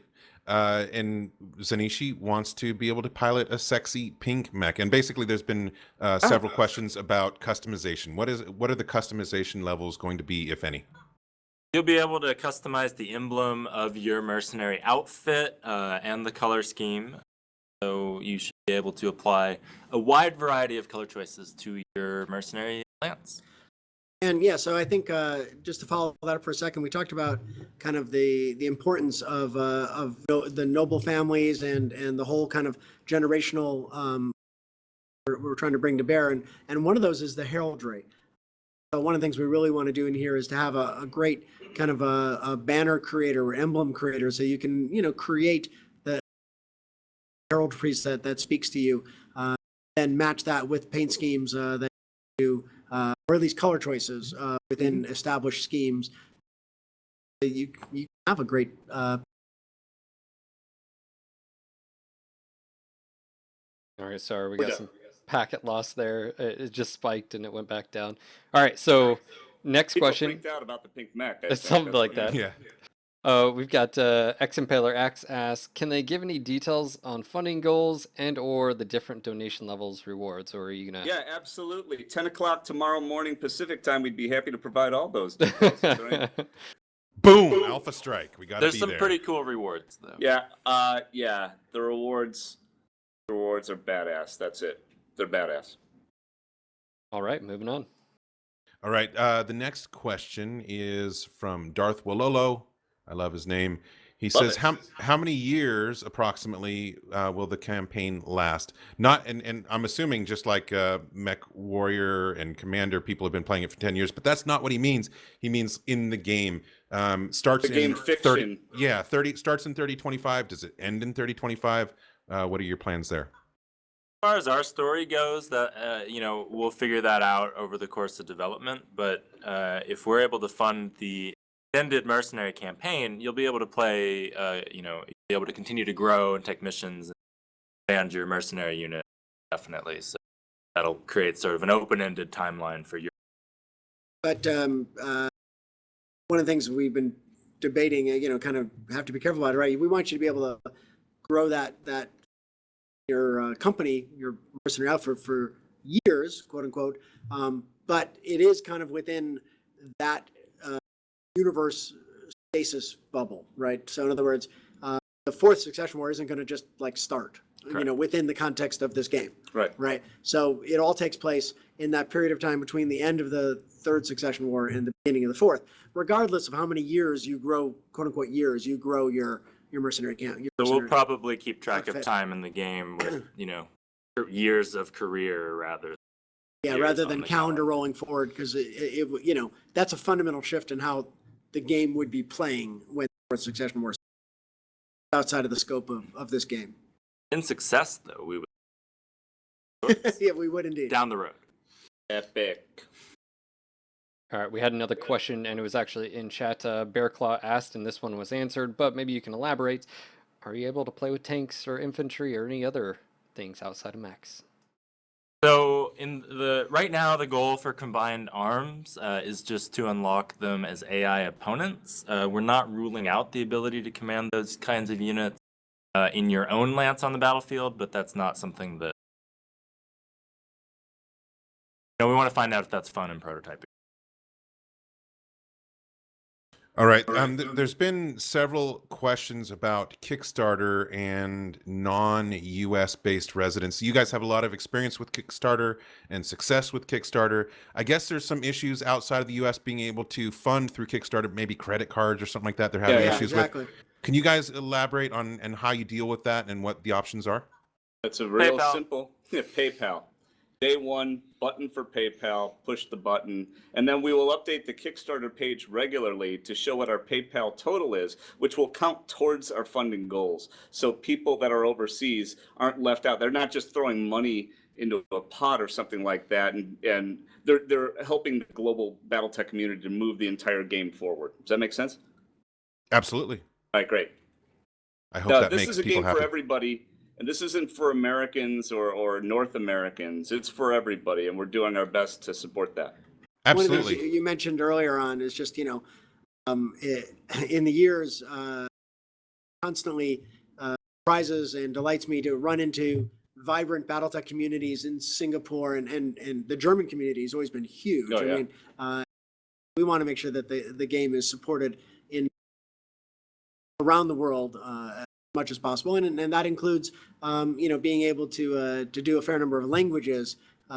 Well, we want to make sure that from the beginning we're really envisioning to make sure that we support German and French and Italian, Russian, yeah. Not Italian, French. French. I'm sorry. Okay. No Our offense. current plans, one of the other funding goals that we're talking about is a voice recording for roles. So our current plan for localization, to localize text content and to subtitle Right, absolutely. any Voice content, spoken content. And that's not, by the way, that is not a funding goal, right? The languages that Jordan just listed, we're just doing those because BattleTech's a global game, and we take that very, very seriously. Yeah. And by the way, Thomas, Nadia, you're probably not awake, but my friends in Germany, Martin in the UK, we're contacting you, everybody. To elaborate on the international Kickstarter funding and so forth and being able to participate, does that also apply to the backers' benefits? Same everywhere? Yes. Yes. Yeah. Absolutely. Okay, he just wanted that clarified. Yeah. Phil, you got the next one? Truthfully, is the hardest part about it is frankly shipping. This physical stuff absolutely kills a Kickstarter. That's for us. That's for everybody that we know. We know a lot of people that make Kickstarters. And what you got to understand is it's just us here.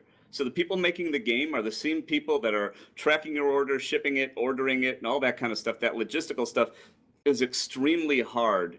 And, the hardest part really is the shipping cost. So for our friends overseas, we're absolutely willing to ship to you. You're just unfortunately going to have to step up with the shipping costs, and it's tough. Everybody pays shipping costs, but what we found is just that kills us dead. Yeah, it's just, it can get expensive to ship this, but it's all going to be available, and people are going to have to make overseas, unfortunately. I mean, I think they're probably used to that challenge, but they'll have to, kind of look at the cost of shipping, make sure that it's still something they want to get for a physical reward, right? Mm-hmm. Obviously, there's a lot that are just pure digital, and then there's no problems with that. Right. But physical, some of the cool physical stuff. And the thing about it, the reason why I really bring it up is that everybody needs to understand that we've planned this as well as we can after so much experience that we have making these things. And what's important is I believe everybody wants the money that they contribite to this project to go to the project. And it's not just to go to the physical rewards. Those are great, and everybody deserves the rewards for backing at those levels. But we're trying to make a great game here, and we're focused really on that. It's not a merchandising thing. Yeah, we're not making money off of this stuff.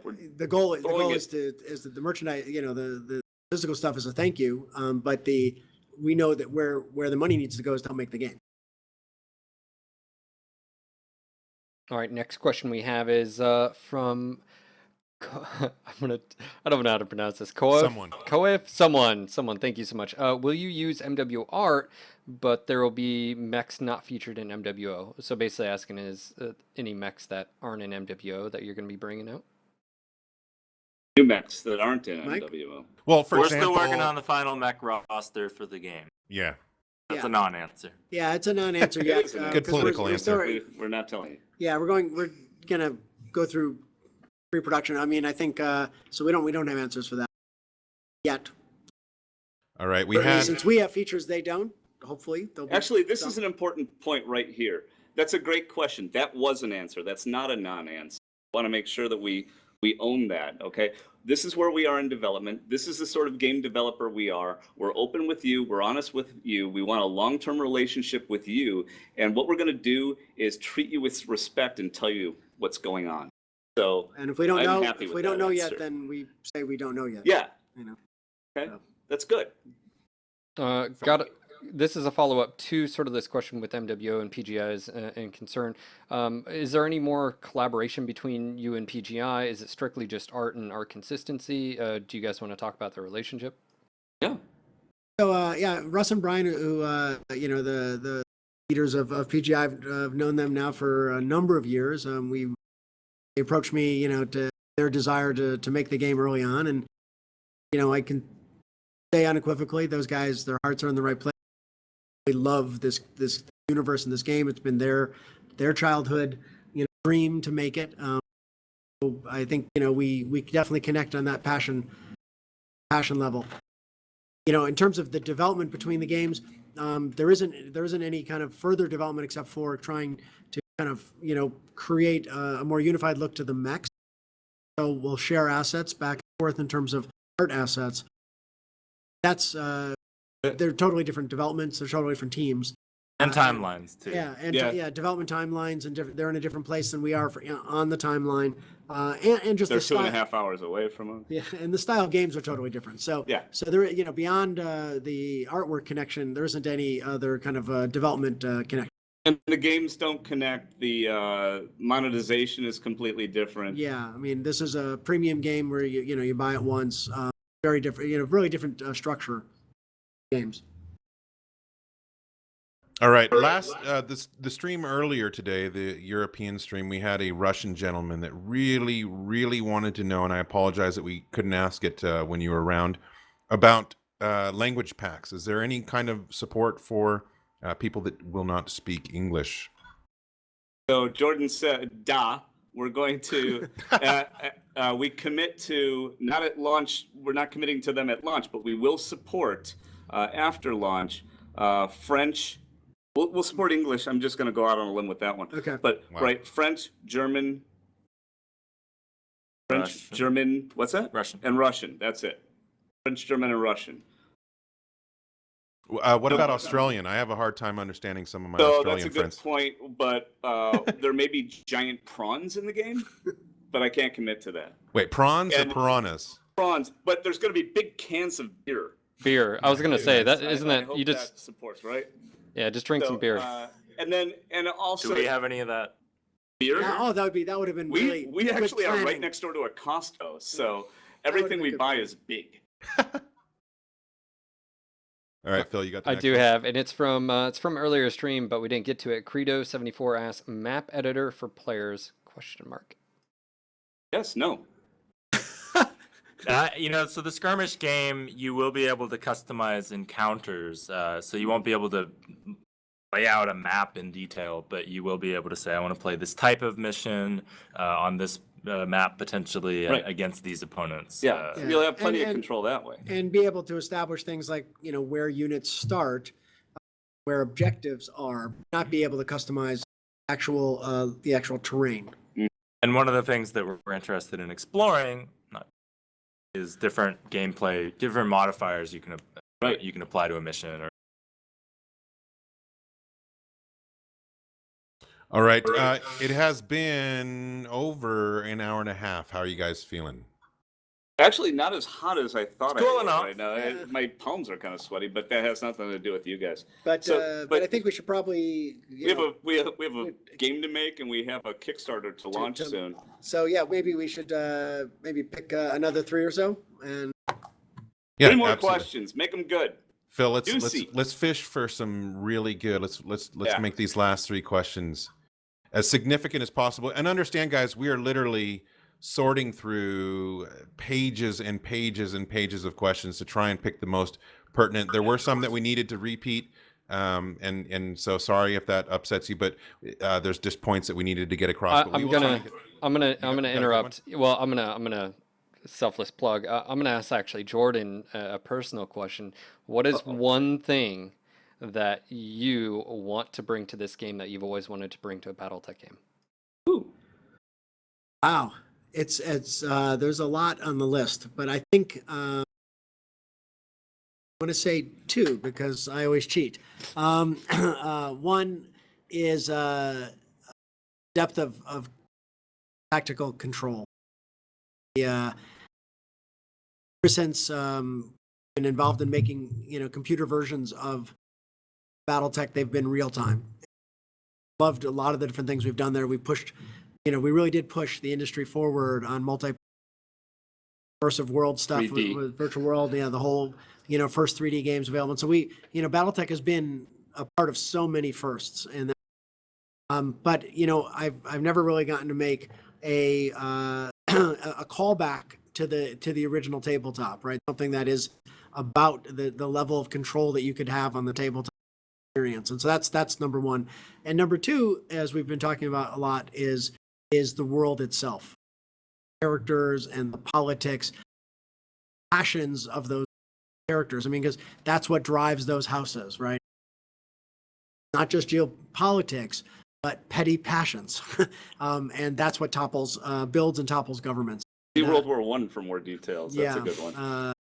Or the Rose, War of the Roses. War of the Roses, or many others. Yeah. And so I really want being able to bring that to that aspect of BattleTech into a much more impactful way in terms of how it impacts the game and the tactical experience on the battlefield.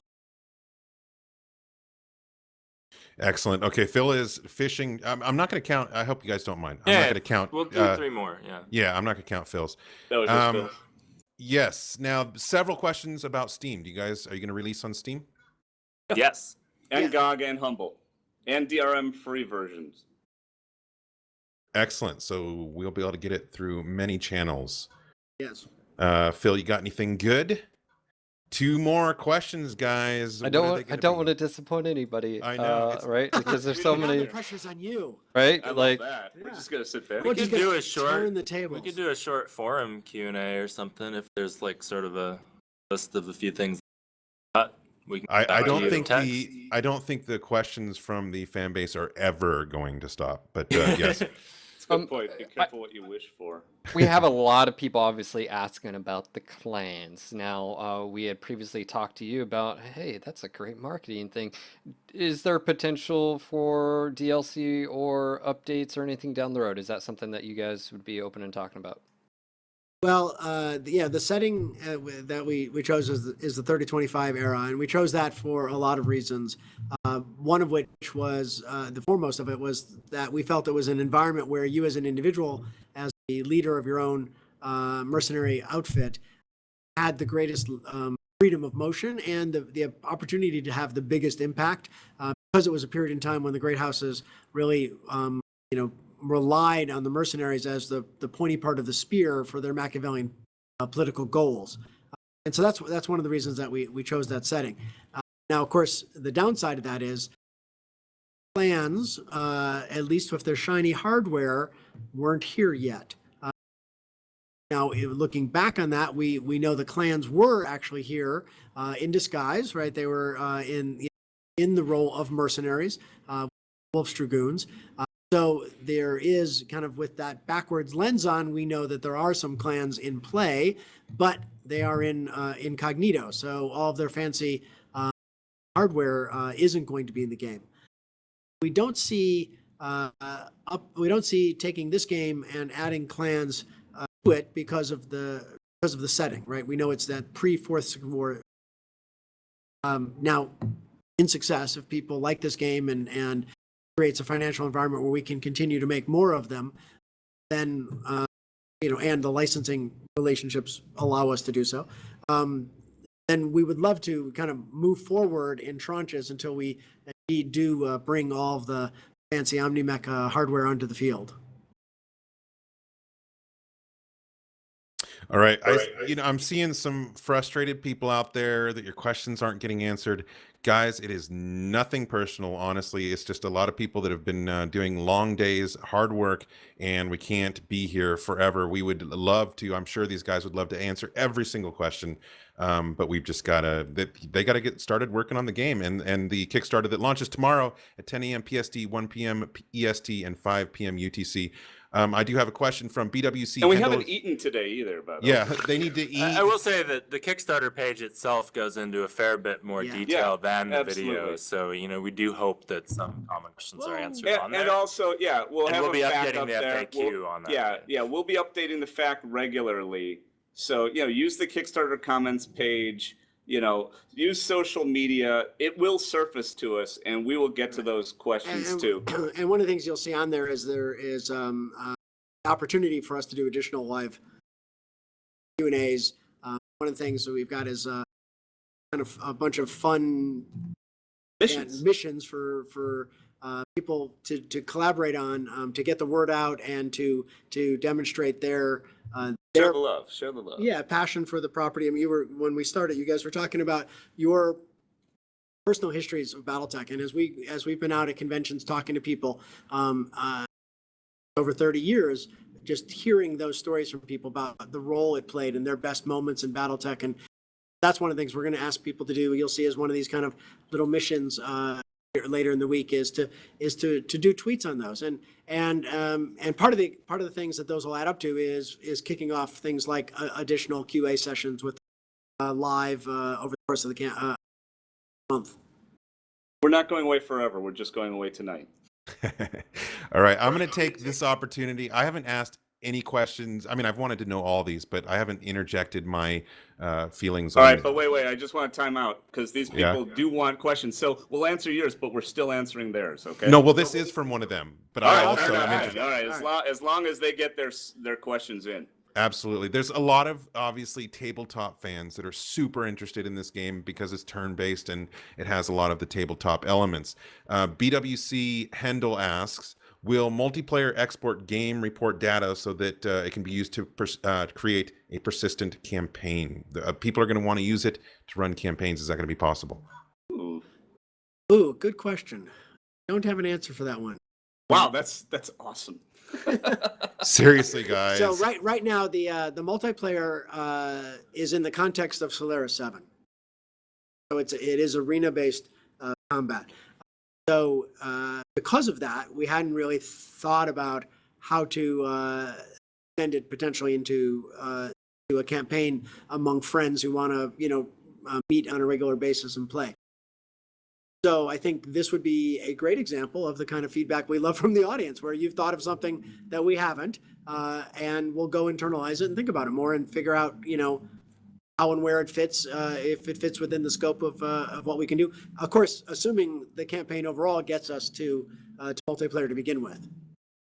All right, next question we have is from Rudolph, and he says, and I like this, once the Kickstarter goes far beyond the anticipated funding, will there be plans to expand the scale from commanding a single lance to companies, battalions, or regiments?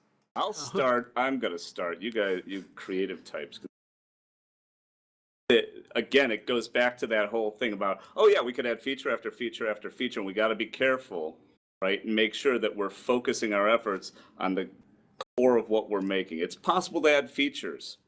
That is possible. That money, the money's going right to the game.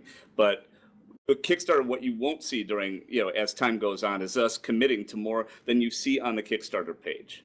Okay? That doesn't mean we're not taking your feedback, and it doesn't mean that we're not going to run with your ideas potentially, but we're only committing to the things that you'll see in writing from us. Okay, you guys.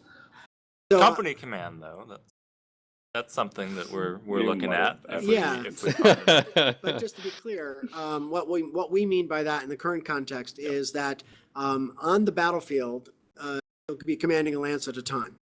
And the reason we wanted to set that limit for ourselves is that one of the biggest challenges in this kind of game is information overload. BattleTech is enormously detailed, right? When I'm deciding to shoot at a target, there's so many decisions to be made based upon my mech, my armor, my heat, right? And then, being able to understand the damage as it impacts the target with the location and the armor and the internal structure and the components that it damages on the opponent, right? All of that stuff is a huge amount of information. And one of the things we quickly, kind of wanted to put some boundaries around was just that if all of a sudden I'm controlling, 8 or 6 or 12 mechs, it could grind the game down to a crawl. You know, we really want to avoid that. So when we say company command, what we're talking about there is being able to expand your outfit up to a company, and be able to, you know, have deploy lances. Yeah, deploy lances in different theaters on a planet, deploy lances onto different planets simultaneously. But right now, you know, until we learn better from prototypes, and we'll see how that goes over development. Right now, we're kind of not wanting to commit to anything more than a lance in field at a time. We understand that might be disappointing, but again, like we want to make sure that we exceed expectations on the scope we set, rather than, you know, Over promise and under deliver. Yeah. Blows.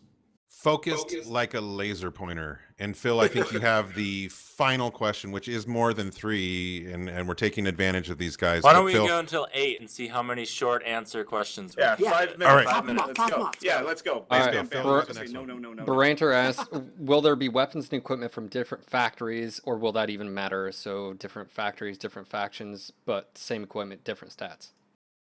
Yeah. Yeah, this is something, again, this is more of kind of what we would consider stage 3 stuff, which is where we hope to get into stage 3 in the kind of open-ended campaign, where we do want where something comes from to matter, all right? Because as you're building reputations with different houses, part of the things that could be involved in those negotiations or those decisions is, you know, which houses and which regions of those houses have access to equipment that you would like to have. So that is something that, you know, we kind of see it as a stage 3 thing, but it's something we'd be excited to get into. Next question. a lot of George Ledoux love going on in chat. People are asking about voice acting. Is there going to be voice acting possibilities? That's one of our funding goals, is to add voice acting. And by the way, shout out to George. Love your pipes. And he's already been in conversation with George. Yeah, I've already talked. Yeah, so George yeah, is- we'd love to have him involved, and he seems up for doing it. He's actually in chat right now, so that's why. Oh, Hi, George. Hi, George. All right, Phil, you got the next one. Quick. Someone was asking, if you got a Shadowrun fan, how would you sell them on the Kickstarter Yes. for BattleTech? Somebody that Oh, isn't good one. familiar with BattleTechs BattleTech. are way bigger than Shadowrunners. So what you do is you just like tell them how, you know, get them to talk about how exciting being a rigger is, right? And then just imagine the drones you're driving are 30 to 50 feet tall and you're inside it. Yeah. Plus, mercenaries are a little bit like Shadowrunners. Here's the real answer to Shadowrun fans from me. My real answer is, if you like our world building, if you like the way that we craft characters and situations and dialogue and stuff, come with us. All right. Next one is, will different mechs be tied to different houses? So I think we don't envision at the moment having in such a wide range of mechs that we would probably restrict them specifically to houses. We think that there might be one or two mechs that are kind of house specific, but the vast majority are going to be more broadly available. The cost of them and the ability to get parts for them may be, you know, kind of, as we discussed before, what differentiates between houses. I don't think we probably have a wide enough mech to say, you know, this 8 mechs are only available from. More. Quad mechs, yes, no. No, maybe. Not no. at the moment. Certainly, No. yeah, not. We ain't signing up to that one yet. They're cool, but they're really hard to do. All right. Mad Dog A1, he wants to know, will fire and smoke play any role in the game? And if so, Inferno rounds?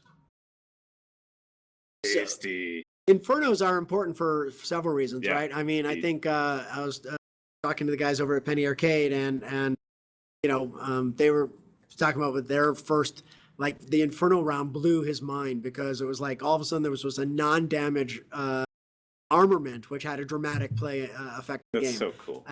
And so yeah, Inferno rounds are definitely something that happens.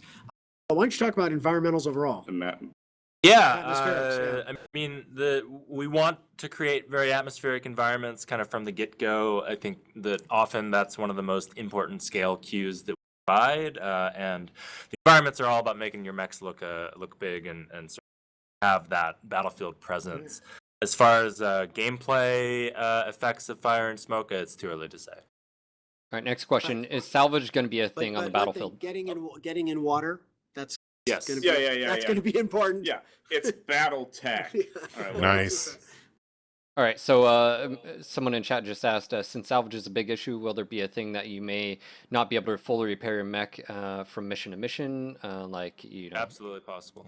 Not only possible, probably highly likely in the beginning when you're, struggling as a young mercenary outfit. Yeah, I mean, I think that's one of the things that's a decision we want you making while you're playing, which is what's the cost of withdrawing from the field versus what's the cost of slogging it through, the objective, but losing money on the contract because you know how much damage it's going to take for you to do it. So it's like, do I take a hit to my reputation or do I take a hit to the bank account? And I think those are that to me is one of the kind of interesting components of being a mercenary that's different than when you're a house unit, right? When you're a house unit, that calculus never exists. As a mercenary, it's like forefront of your mind all the time. All right, question. I love that. I give it a challenge. Here's one from Keith Jr. here. He wants to know, if you fail a mission but stay alive, can you keep playing? Yes. Absolutely.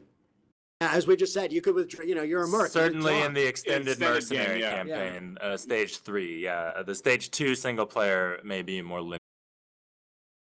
We're hoping in success we get several of these stages funded. So. Yeah. All right, All right.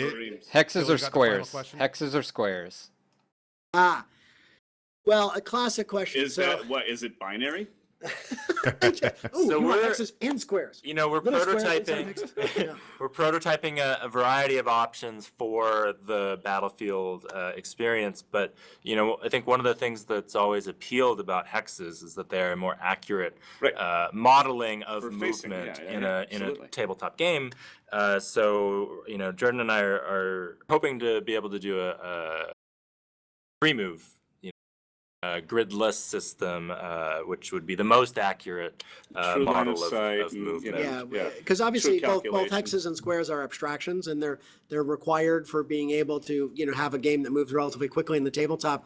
On the PC, we're not stuck with that restriction, and so we hope to have much more flexibility, so that the tighter you're trying to craft a turn for a mech moving at speed, the higher chance it has of missing that, falling over, sliding and skidding, those kind of things. And so free movement would be our goal. And so as Mike said, we're prototyping a bunch of different approaches, but that's what we hope we can make work. All right, guys, it is 8:02. I like Zanishi's comment here. Great answer, Jordan. It's like you invented the game. It is, isn't it? Anyway, I want to thank you guys, Jordan Wiseman, Mitch Gittleman, and Mike McCain. Thank you so much for all your time, both shows today. You guys have taken a lot of time to answer a lot of questions. We totally appreciate it. We will also want to thank everybody that's been helping out behind the scenes, both at Harebrained Schemes as well as the NGNG TV crew. Thank you guys. Thank you guys.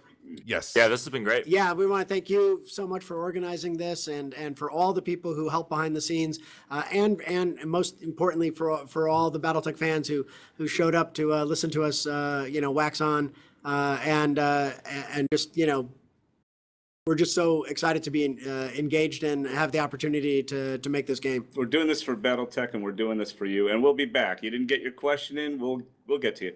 Yeah, and you guys thank the people in the audience, and I'm going to reiterate that it's you guys that make all this happen.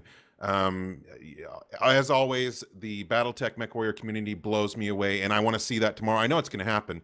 Alpha Strike tomorrow, 10 a.m. PST, 1 p.m. EST, and 5 p.m. UTC. I want to see you all there. Speaking of which, Mitch, we were talking about earlier, you were going to give sort of a mission, for everyone out there. Would you just want to touch on that before we hop on? You mean where I said bring your entire lance? That one? Share? Everybody, like your mom, your dad, your... Yeah. And that's a great point. Don't be afraid to share it just with your friends who you think will like the game. Share it with everybody because they may know somebody who likes the game, right? But if nothing else, reach out to all the people you used to play tabletop with, or that you used to, Operation Boomerang. Yeah. So this is Operation Alpha Strike. Operation Boomerang. with the opera. Oh yeah, it's military. I baby, know, it's right? like, go for All right, it. Operation Boomerang is where we get people that used to play BattleTech back into BattleTech, right? Especially now, especially on a game that's turn-based, like people like me who can't play Twitch games, this is the one for them. So let's find ways as a community to get those lapsed BattleTech people back in. Let's boomerang them back in. I want to hear some ideas on how to do that, please. Let's look for new blood. New blood, One thing about the Kickstarter page is I think it'll make a pretty good introduction to the world and to what's cool about it. So if you've got any, all right, wait. If you got anyone you think you can tempt to the dark side? Operation New Blood, absolutely. Let me talk about one last. No, that's true. Operation New Blood, but I want to talk about the fourth operation real fast before we go. Forgive me because you're all here, and I don't know when we're going to talk to you just this way, right? Operation Late Night. All right, listen to me. Are you listening to me? He's charming. Let's get him on Let's get him on Conan O'Brien. Okay? I want a petition, please. I can't start it myself because I'm his partner, but he's charming, and he's the godfather of mech games and Shadowrun. Stop talking. I'm talking now. Okay?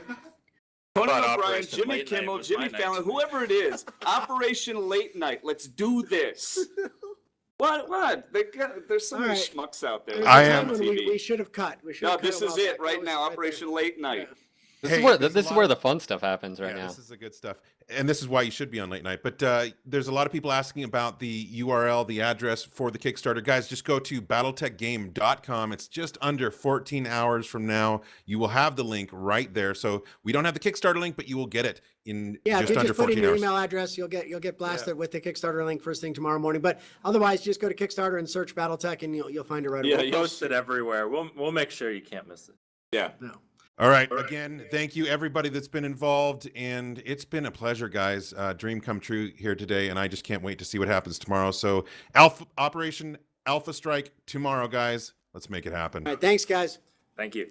All right, guys, that's going to be it for tonight. I just want to say thank you to everyone out there, you guys that are watching, listening, and of course to the guys that have been sitting in front of us for 2+ hours answering questions. Thank you so much. Thank you to everyone who's helping out behind the scenes. If you are new to our Twitch channel, hit that follow button. That way you guys get email notifications when we go live. And of course, check our Twitter out and our Facebook. And if you're not following these guys on Twitter and Facebook, I'd highly recommend that. One, they've been tweeting out all night. It's been great entertainment for me. I've been watching and it. you'll get the artwork. Yeah, Yeah, you get the artwork. Yeah, artwork.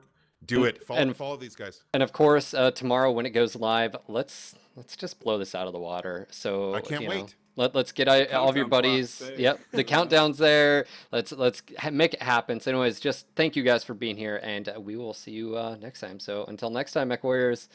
Peace.